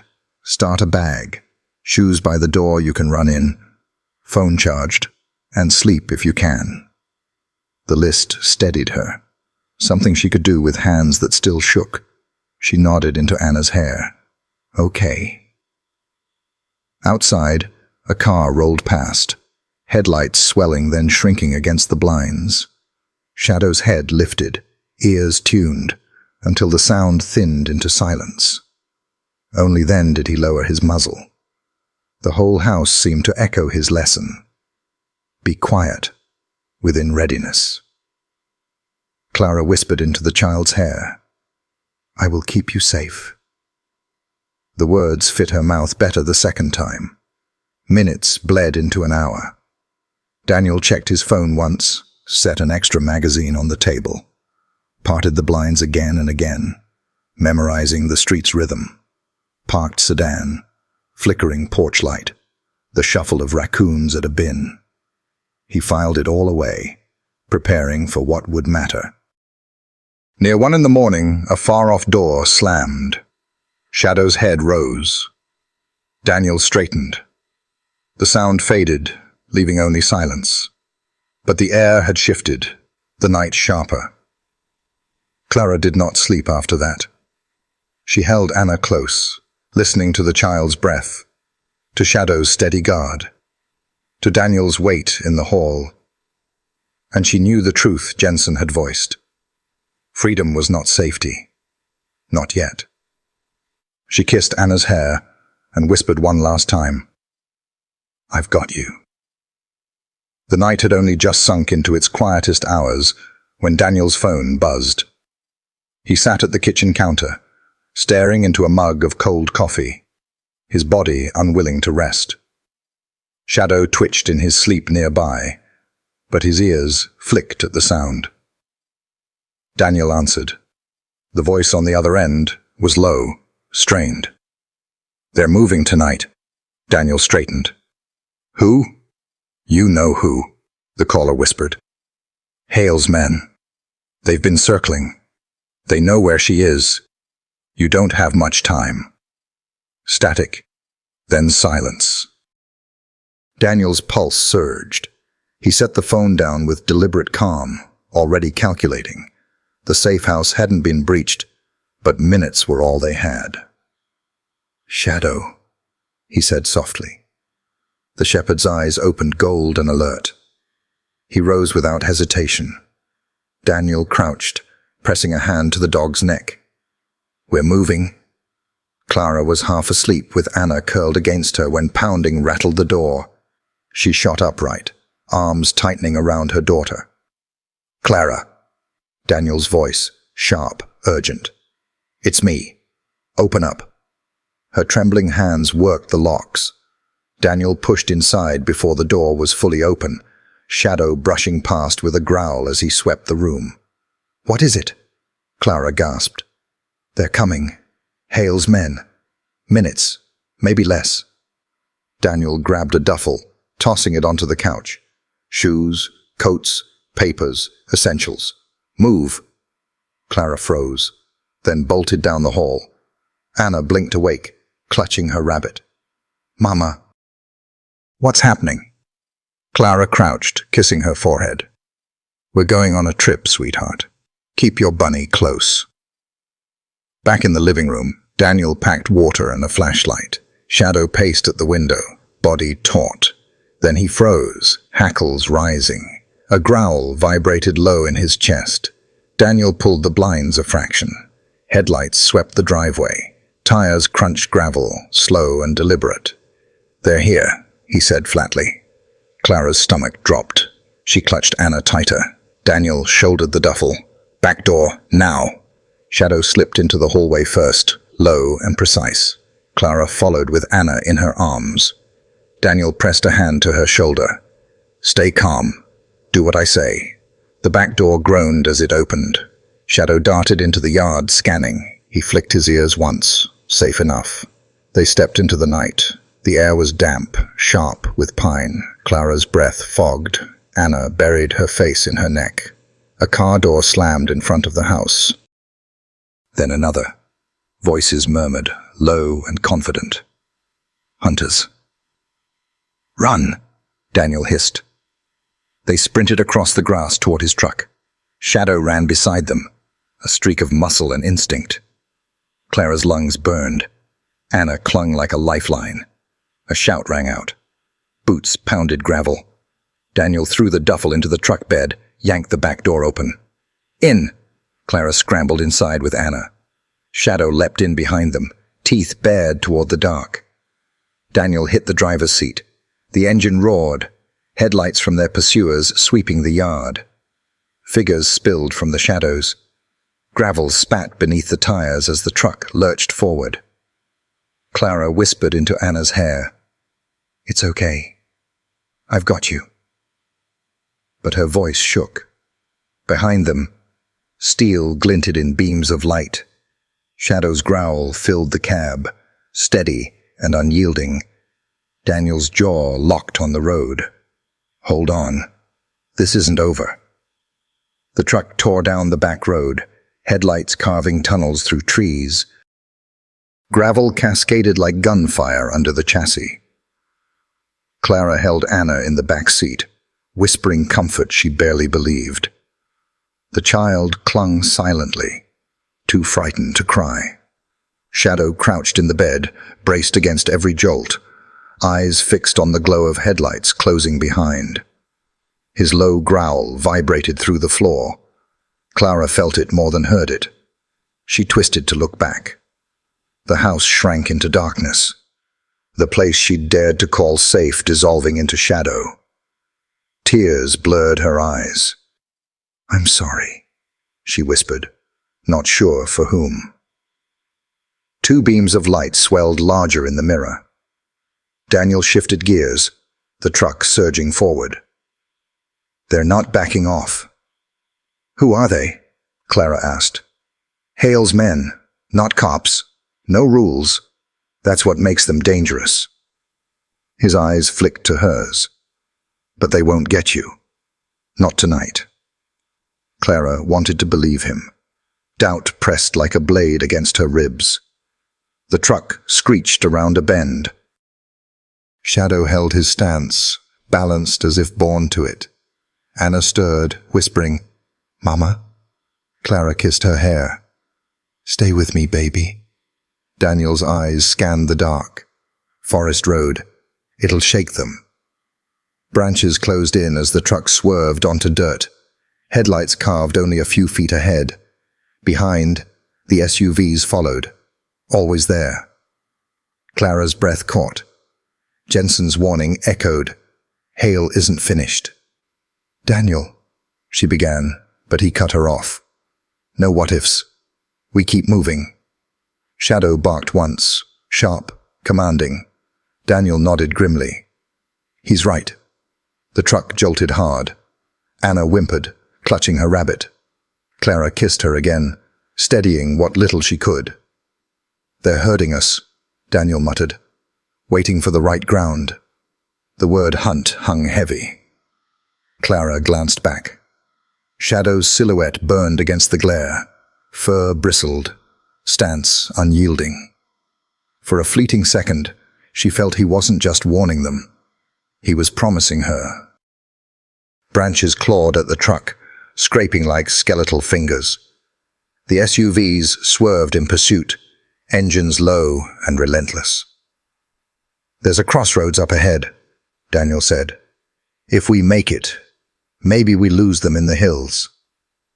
"And if we don't?" Clara asked. His silence was answer enough. Shadow barked again, fierce and long, the sound rolling like a war drum through the night. Even at this distance, the men behind them seemed to flinch. Clara whispered into Anna's hair, "We'll be okay." The child stirred, murmuring, "Shadow will keep us safe." The SUVs surged closer, headlights flaring bright. Daniel cursed, pressing harder on the accelerator. "They're forcing us," he growled, "trying to box us in." Shadow stood tall now, braced against the wind, his growl rising with the roar of engines. His body was a dark barrier against the light, a lone guardian daring the night to strike. Daniel swerved around a sharp bend, gravel spraying into the trees. The SUVs followed, precise, relentless. "They won't stop," Clara whispered. "They will," Daniel said, convincingly cutting steel. "One way or another." The road narrowed further, the trees closing in. Behind them, the headlights burned closer, shadows stretching long. Ahead, the crossroads loomed. Clara pressed Anna close, whispering the only promise she had left. Shadow's growl rolled steady, his eyes fixed on the enemy lights. The hunt was on. The forest swallowed them whole. Daniel's truck groaned as it climbed the rutted path, tires spinning in the soft earth left by the rain. Branches whipped against the windshield, the headlights dissolving into a wall of trees that leaned closer with every mile.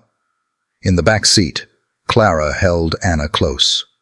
The girl was quiet now, wide eyes fixed on the dark road, one hand clutching her rabbit, the other buried in Shadow's fur. The shepherd sat steady at her side, shifting his weight whenever the truck jolted, so she wouldn't be tossed. "Where are we going?" Clara asked, her voice low. "A place I know," Daniel said, hands tight on the wheel. "Old safe house, remote. No one will stumble on it." "Is it safe?" "As safe as anywhere can be right now." The words weren't perfect, but she clung to them. She watched the dashboard glow on Daniel's face, hard lines carved deeper by exhaustion. He had driven roads like this before, carrying people who weren't sure they'd live to morning. The truck crested a ridge and turned sharply onto what looked more like a deer trail than a road. The forest pressed closer, the air colder. Then the trees broke into a clearing. At its center crouched the safe house, an old cabin, weathered but solid, half hidden in ivy. Its windows were shuttered, its shape low against the earth, as if it had been built to disappear. Daniel killed the engine. Silence rushed in, broken only by the ticking hood and the cry of an owl. Shadow leapt down first, scanning the clearing with sharp ears and lifted nose. "Stay here," Daniel said, reaching for his flashlight and sidearm. "No," Clara whispered, pulling Anna tighter. Daniel softened his voice. "Just a minute. I'll check inside." Shadow padded toward the cabin, a moving shadow under the moon. Daniel followed, sweeping his light across the porch and windows before pressing the creaking door open. Dust stirred. Inside, the cabin smelled of old wood and disuse. Furniture sat where it had been left. 2 worn couches, a table, shelves with expired cans, a lantern beside a pile of blankets. Shadow prowled each corner, nose working. When he returned with a low huff, Daniel exhaled. Safe enough. For now. "It's clear," he called back. Clara climbed out with Anna in her arms. The sight of the cabin tightened her chest. It wasn't much, but it was shelter. Inside, Daniel lit the lantern. Weak gold light softened the room's menace. Clara wrapped Anna in a less dusty blanket and settled her on the couch. Shadow curled at her feet, warm and steady. For the first time, Anna's shoulders loosened. She pressed her face into the shepherd's fur. "He's warm," she whispered. "Yes, sweetheart," Clara said softly. "He'll keep you safe." Daniel dropped a duffel on the table and began unpacking. "We'll stay tonight. In the morning, we'll figure out our next move. Hale's men won't find this place easily." Clara wanted to believe him. The cabin walls felt sturdier than her house ever had when headlights cut across its windows. For now, Anna was warm, Shadow watchful, Daniel near. It was more than she had dared hope for. Anna drifted to sleep with her hand still tangled in Shadow's fur. Clara sat awake, watching her daughter breathe, whispering words she hadn't dared say aloud in months. "We're safe. For tonight, we're safe." Daniel moved quietly across the room, checking shutters, then settled on the opposite couch, elbows on his knees. "You haven't said much since we got here." "What is there to say?" Clara asked hollowly. "That your daughter's sleeping. That you're not in a cell anymore." Clara shook her head. "Safe doesn't mean anything. Not when I still see bars when I close my eyes. Even here, it feels like they'll find us." "No one expects you to feel safe right away," Daniel said. "But I have to. For her." Clara's voice broke. "She's 6 years old. She should have school, friends, a life. Instead, she's hiding in cabins, clinging to a dog because her mother was framed. I dragged her into this nightmare. I don't know how to give her anything better." Tears she had buried for months slid down her cheeks. Daniel let silence hold. Then, "You didn't drag her into this. Hale did. The system failed you, but you didn't fail her. Look at her. She still laughs because of you. She trusts because you held on. You kept her alive when the world tried to tear you apart. That's strength." Clara's tears came harder. Guilt pressed like iron. What kind of life is this? Running, hiding. She deserves more than a mother who can't protect her without someone else stepping in. Without you. Without Shadow.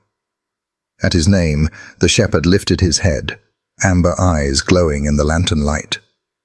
He studied her, then lowered his head again, as if to remind her that protection wasn't weakness. It was love. Daniel leaned forward, voice firmer. "Do you think she cares if you needed help? She'll see a mother who never stopped fighting for her. You've carried more than most people could bear, Clara. You don't have to carry it alone anymore." She looked at him, searching his eyes. There was no judgment, only quiet certainty. A lifeline. "I don't know if I remember how to trust," she whispered. "Then start small," Daniel said. "Trust Shadow. He already carries half your fears. Trust Anna's laughter. And if you can, trust me. I'm not here because it's my job anymore. I'm here because I believe in you. And in her." For the first time, she met his gaze fully. Something cracked open. Not from pain, but from hope. She wiped at her tears. "Thank you." Daniel nodded, leaning back. The lantern hissed softly. Shadow breathed steady. Anna sighed in her sleep. Clara wrapped both arms around her daughter and, for the first time since leaving the cell, didn't feel entirely alone. Outside, the forest whispered. Hours later, when the cabin had gone quiet, Shadow lifted his head. His ears twitched at something faint, too distant for human senses, but sharp against his own. He slipped carefully from Anna's side, padded to the door. Daniel stirred instantly, half awake but alert. "What is it, boy?" Shadow's rigid stance was answered enough. Daniel cracked the door, letting the night air roll in, cool, earthy, heavy with pine. The shepherd stepped out like a soldier at his post. He circled the clearing, paws silent, nose sifting through the scents of moss, rain, a distant fox. At the tree line, a branch cracked. The forest hushed. Shadow froze, tail stiff. A low growl rumbled in his chest. A warning, not a threat. Inside, Clara stirred. Daniel raised a calming hand. "He's just checking the perimeter."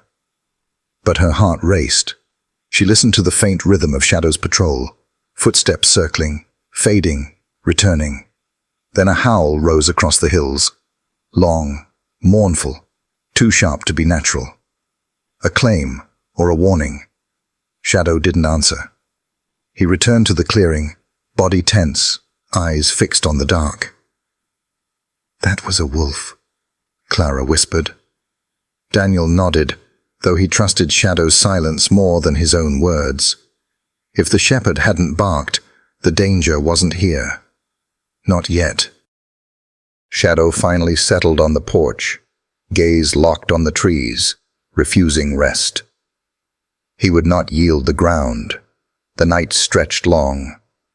Daniel dozed lightly. Clara clutched her daughter, but Shadow stayed awake.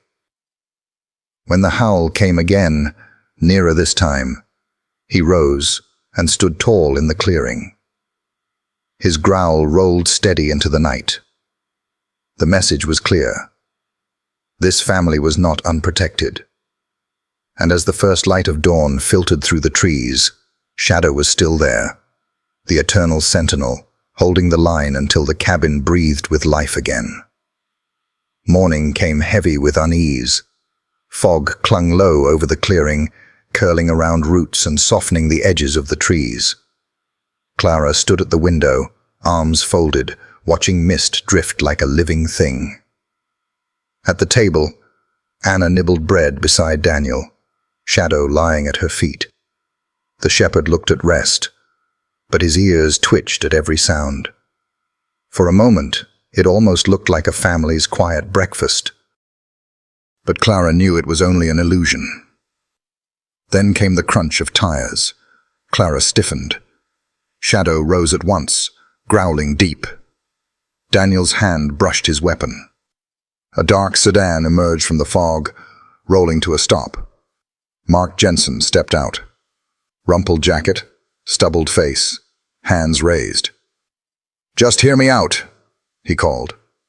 "Stay where you are," Daniel barked. Jensen nodded nervously. Hale isn't the only one. The files Shadow delivered in court, they were incomplete. I kept digging.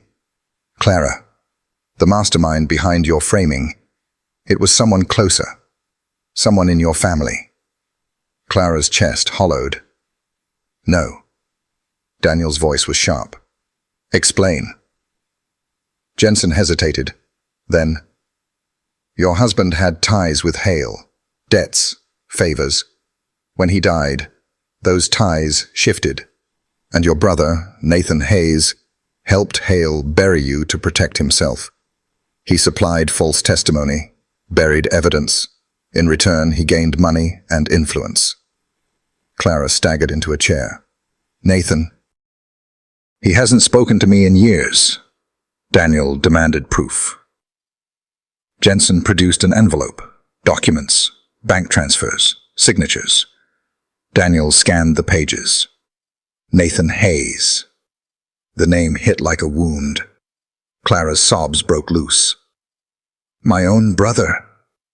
Shadow pressed against her legs, anchoring her as she trembled. Daniel crouched beside her. "This doesn't break you, Clara. Hale and Nathan twisted everything. But you're still here. We'll use this. We'll bring them both down." Her voice shook. "I don't know if I can fight them." "You won't fight alone," Daniel said firmly. The words steadied her, just enough to breathe. Yet the betrayal burned deeper than any prison cell ever had. But the reprieve shattered. Shadow stiffened by the window, a growl rumbling in his chest. Daniel's weapon was in his hand instantly. "They've found us," he muttered. Outside came footsteps, shouted orders, the metallic click of rifles. "Stay with me, baby," Clara whispered, clutching Anna, as glass shattered, bullets tearing through the cabin. Daniel returned fire, crouched low. "Back door. Go." But attackers crashed in before they could flee. Two masked men surged inside. Shadow launched like a missile, his teeth sinking into one man's arm, dragging him down. The second raised his rifle. Daniel's shot dropped him cold. "Move!" Daniel shouted. Clara half-carried Anna toward the side door, Shadow guarding her flank like a wall of muscle and fury. The cabin roared with gunfire. Walls splintered. Shouts closed in. Daniel grabbed Clara's arm, hauling her into the night. Jensen stumbled after them, clutching the envelope like his life. They ran through the forest. Moonlight fractured across the trees. Pursuers shouted, boots pounding behind. A bullet splintered bark inches from Clara's head. Shadow wheeled, hurling himself at a pursuer, his bark ripping the night. The man went down hard, rifle lost to the ground. "Don't stop!" Daniel bellowed, dragging Clara forward. She ran, lungs burning, clutching Anna, who sobbed against her neck. "I've got you," she whispered between gasps. "I won't let go."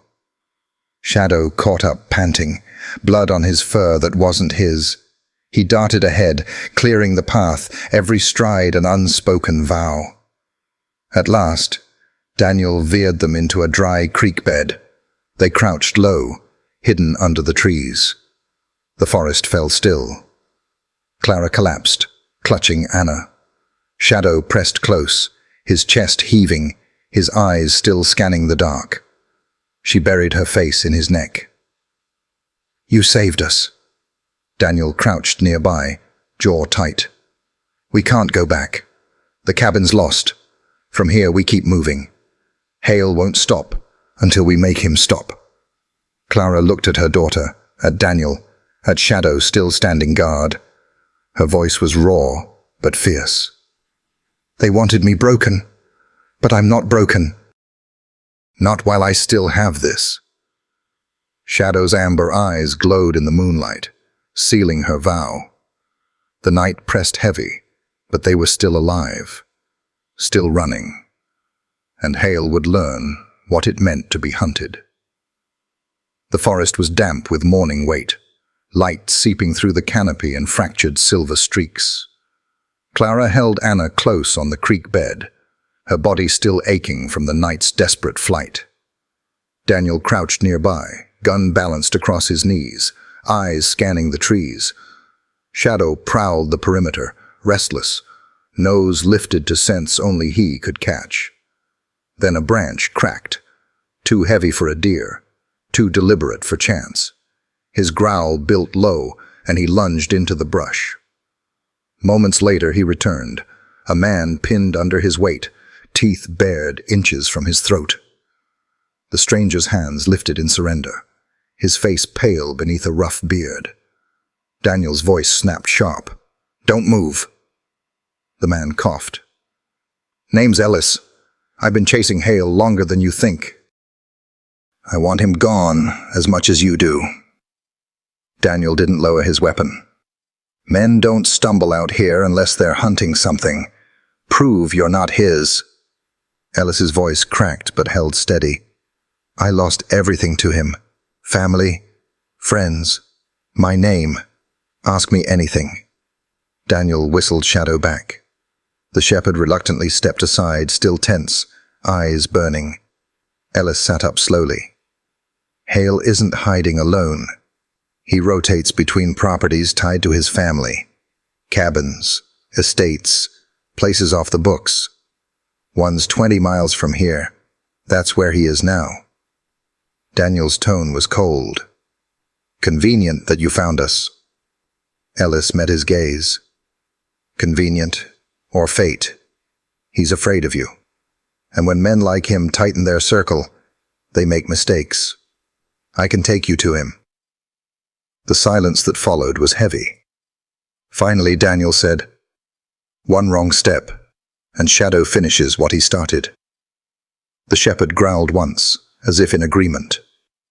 They set out at dawn. Mist clung to the forest floor, curling around their boots as they climbed. Ellis led, shoulders hunched, unarmed under Daniel's watchful eye. Daniel followed close, weapon ready, Shadow pacing at his side like a ghost.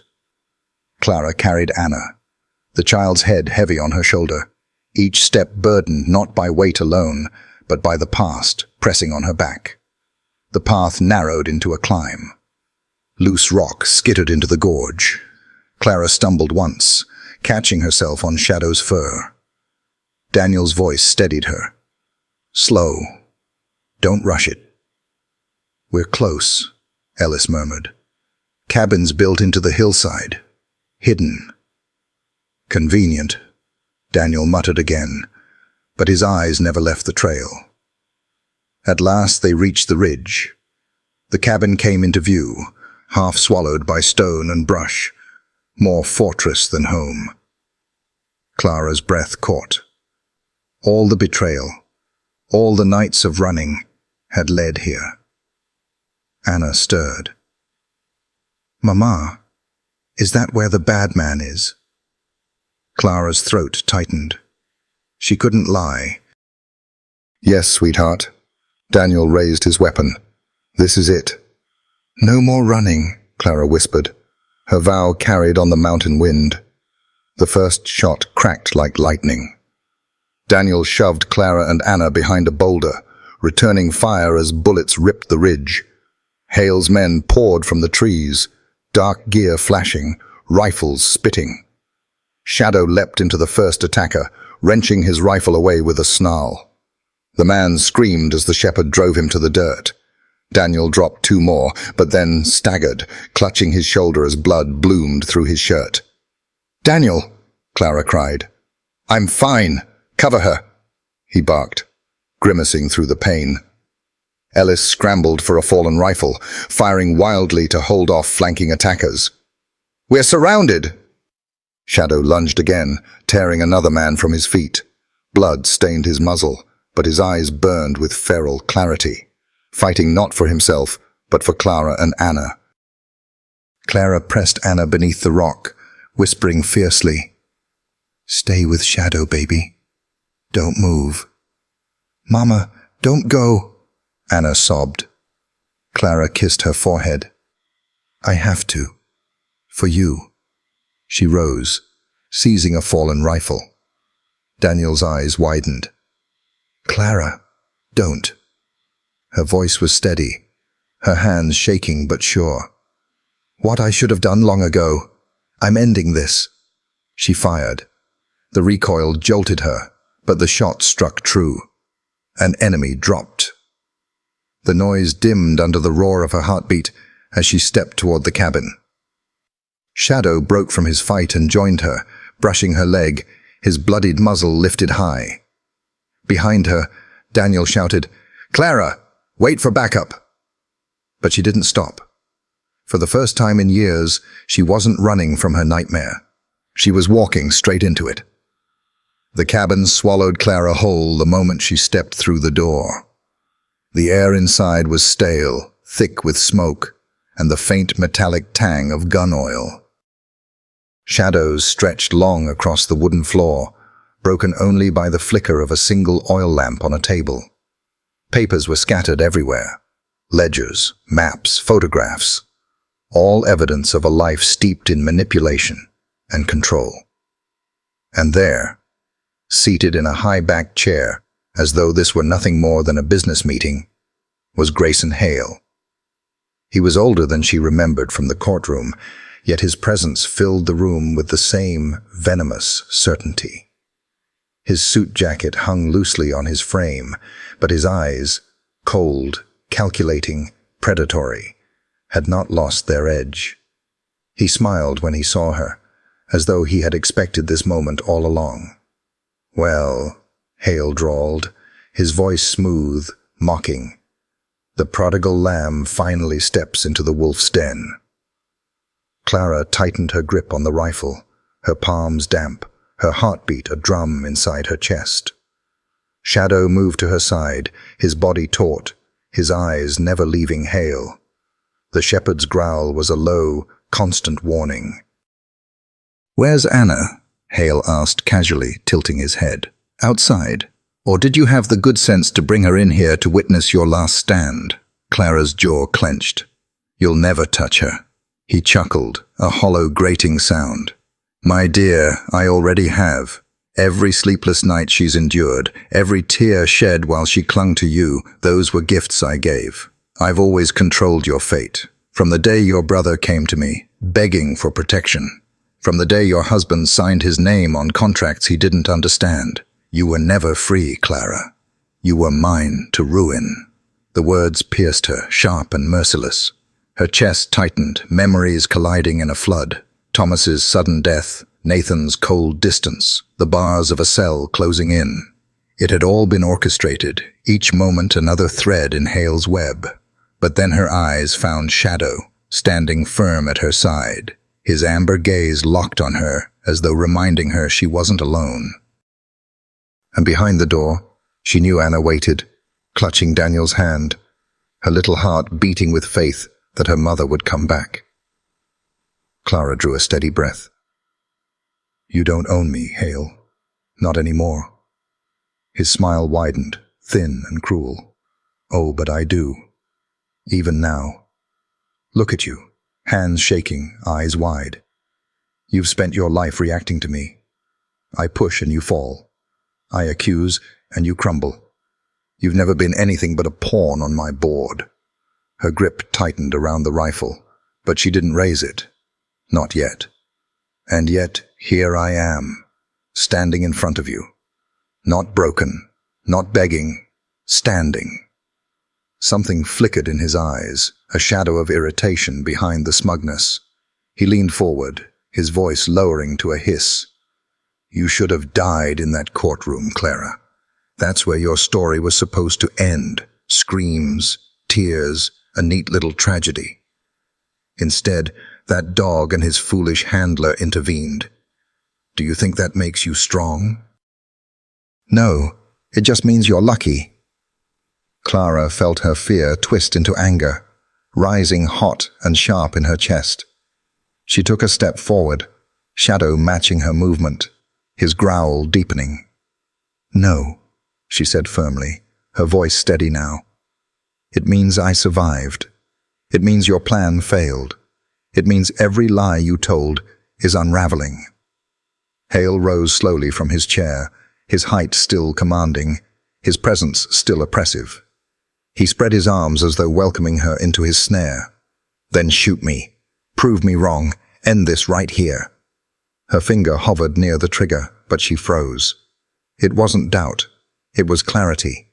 Killing him wouldn't undo the scars he had carved into her life. It wouldn't heal Anna's nightmares or erase the betrayal of her brother. But standing against him, refusing to bow, refusing to let him dictate her fate, that was power.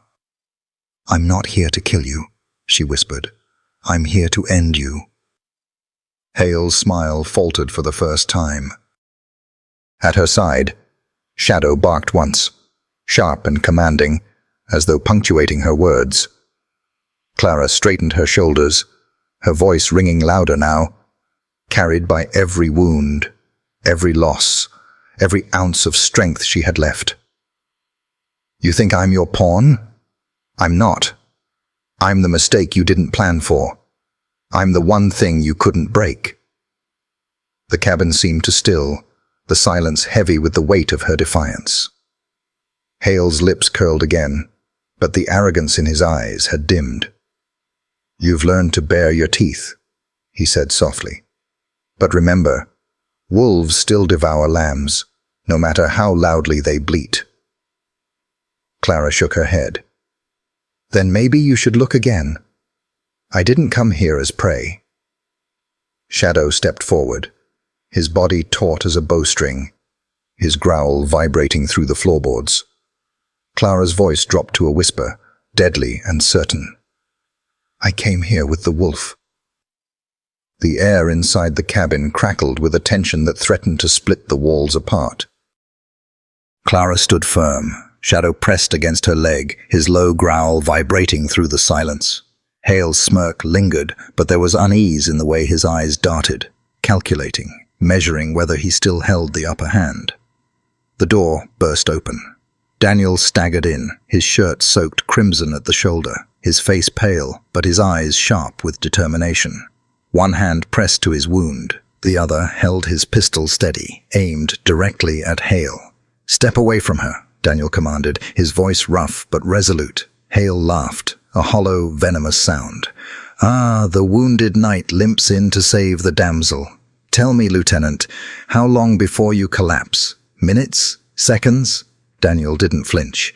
Long enough to put you down if you move. Clara's breath trembled, but she didn't lower her gaze. It's over, Hale. Everyone knows the truth now. You can't bury it anymore. Hale's expression darkened. He reached slowly toward the desk where a stack of papers lay, his fingers brushing the edge as though they alone were his lifeline. The truth is, whatever I decide it is. Do you really think a few documents will undo the years I've spent building this empire? I own judges, prosecutors, half the men who wear a badge in this state. Your little display in court was nothing but theater.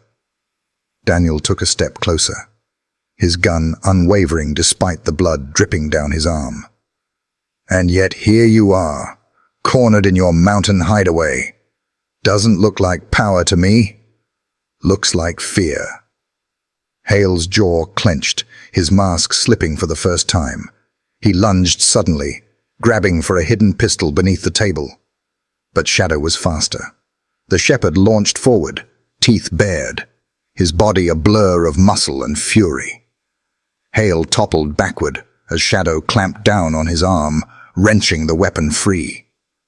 The gun skittered across the floor, out of reach. Hale's scream filled the cabin, sharp and guttural, but Shadow's grip didn't falter. "Shadow, hold!" Daniel barked.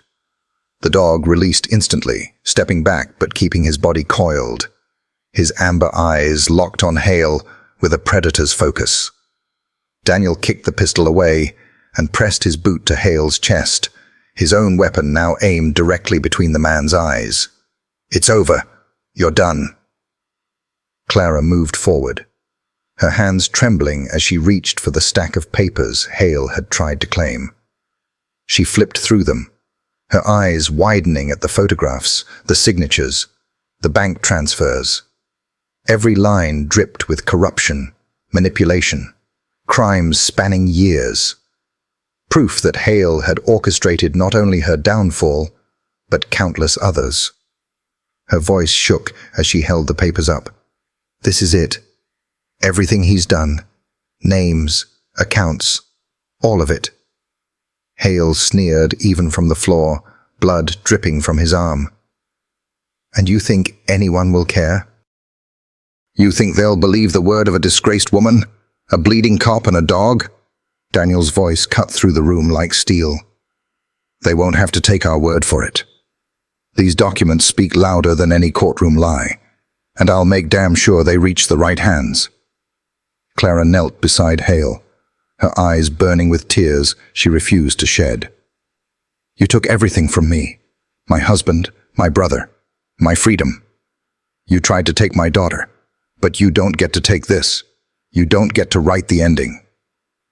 Hale's smirk faltered, his eyes narrowing with something that looked eerily close to fear. Daniel pulled a pair of cuffs from his belt with his uninjured hand, his voice steady. "Grayson Hale, you're under arrest." He leaned down, snapping the metal tight around Hale's wrists. "And this time, no amount of money, no buried secret will save you." Hale thrashed once, twice, but Shadow lunged forward again with a growl, his teeth inches from Hale's face. The man stilled, his breath coming in ragged bursts. Clara clutched the evidence to her chest, her whole body trembling, but for the first time in years, it wasn't from fear. It was released, from the crushing weight of knowing justice was finally within reach. Daniel straightened slowly, his wound making him grimace, but his voice held steady authority. "We take him down the mountain. We turn this in, and we don't stop until the whole world knows who he really is." Clara nodded, her tears spilling freely now. She looked at Shadow, who stood tall and unyielding, his chest rising and falling, his muzzle streaked with blood and sweat. She reached down, her fingers brushing his fur. "You saved us," she whispered. "Again." Shadow's tail gave a single thump, his gaze shifting briefly from her to Anna, waiting at the door, her small face peeking in with wide, anxious eyes. Clara motioned for her, and Anna ran inside, straight into her mother's arms.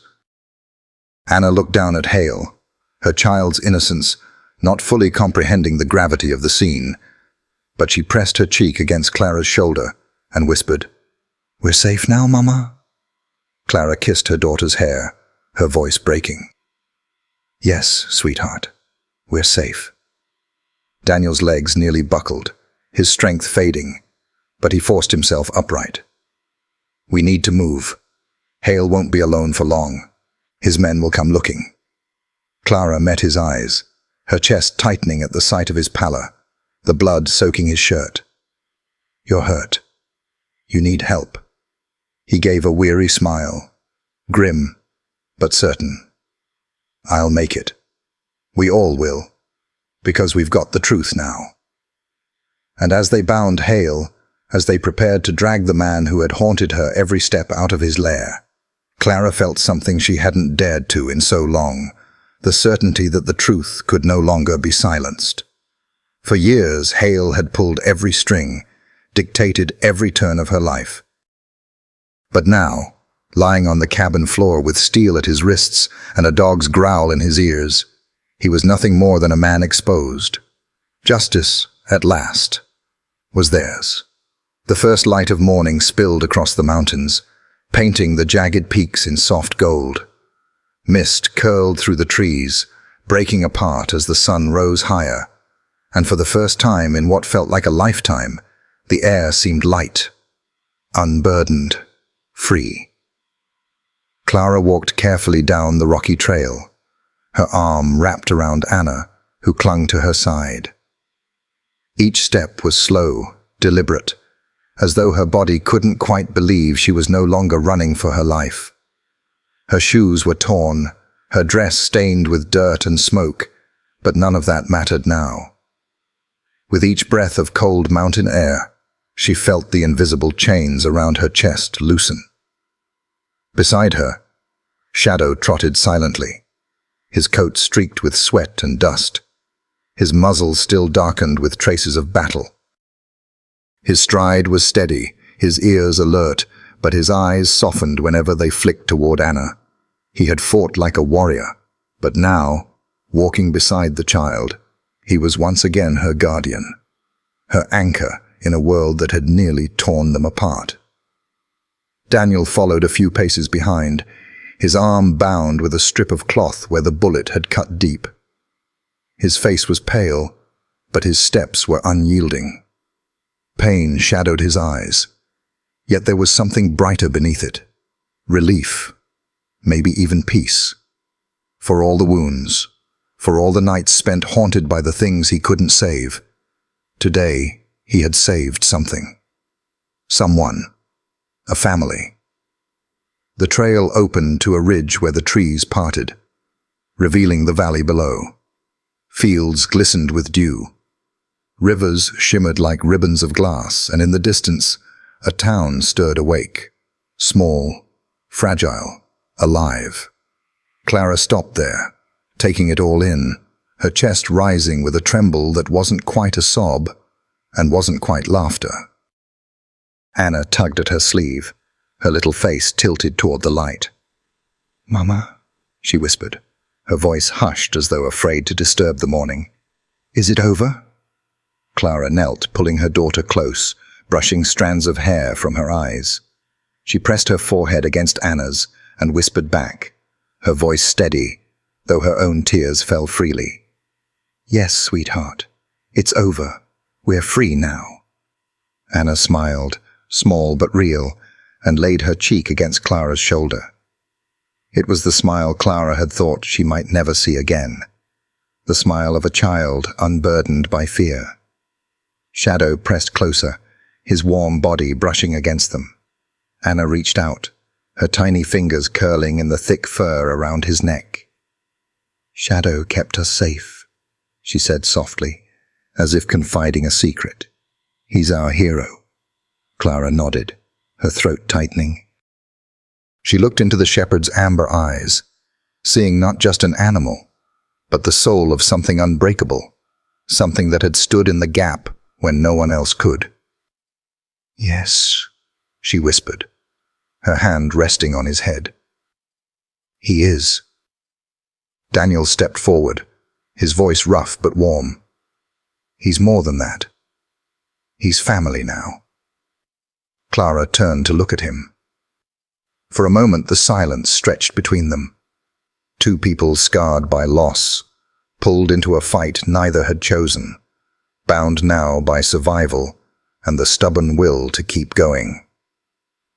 Daniel's gaze softened, and Clara felt something stir deep in her chest, a flicker of trust, of possibility. The sun climbed higher, spilling warmth across their faces. The horrors of the cabin, the echoes of gunfire, the betrayal and blood, they would never fully leave them. The scars would remain, etched deep in memory. But here, in the light of this new day, those scars no longer defined them. They were proof that they had endured. They began walking again, the path winding gently downhill now. Shadow stayed close to Anna, his head level with her shoulder, every step measured to match her pace. His tail swayed faintly, not in play, but in contentment. A quiet declaration that his mission, for now, was complete. Clara breathed deeply, the air cool in her lungs. For the first time, she allowed herself to imagine what came next. Not fear, not running, but life. Ordinary, fragile, beautiful life. Meals at a kitchen table. Anna is laughing in the yard. Shadow stretched out by the door in the evenings, his ears twitching at the smallest sounds, ever watchful, ever ready. She glanced back once, at the mountains they had left behind. The cabin was out of sight, swallowed by trees and distance. But she knew its shadow would linger. Still, it no longer had the power to hold her. She had walked into the heart of her nightmare and come out again. At her side, Anna skipped a little, her hand brushing Shadow's fur. "Mama," she said, her voice brighter now. "Can we go home?"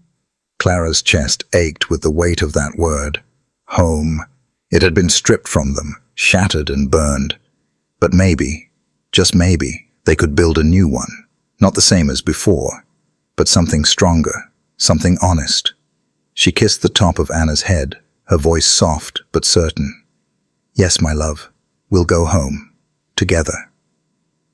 The four of them, mother, daughter, soldier, and dog, moved as one down the trail, the rising sun painting their shadows long across the earth. Behind them lay betrayal and blood. Before them stretched a road uncertain, but theirs to claim. And with each step, Shadow trotted steady at their side, the eternal guardian, unbroken, unwavering, ready for whatever justice might demand next.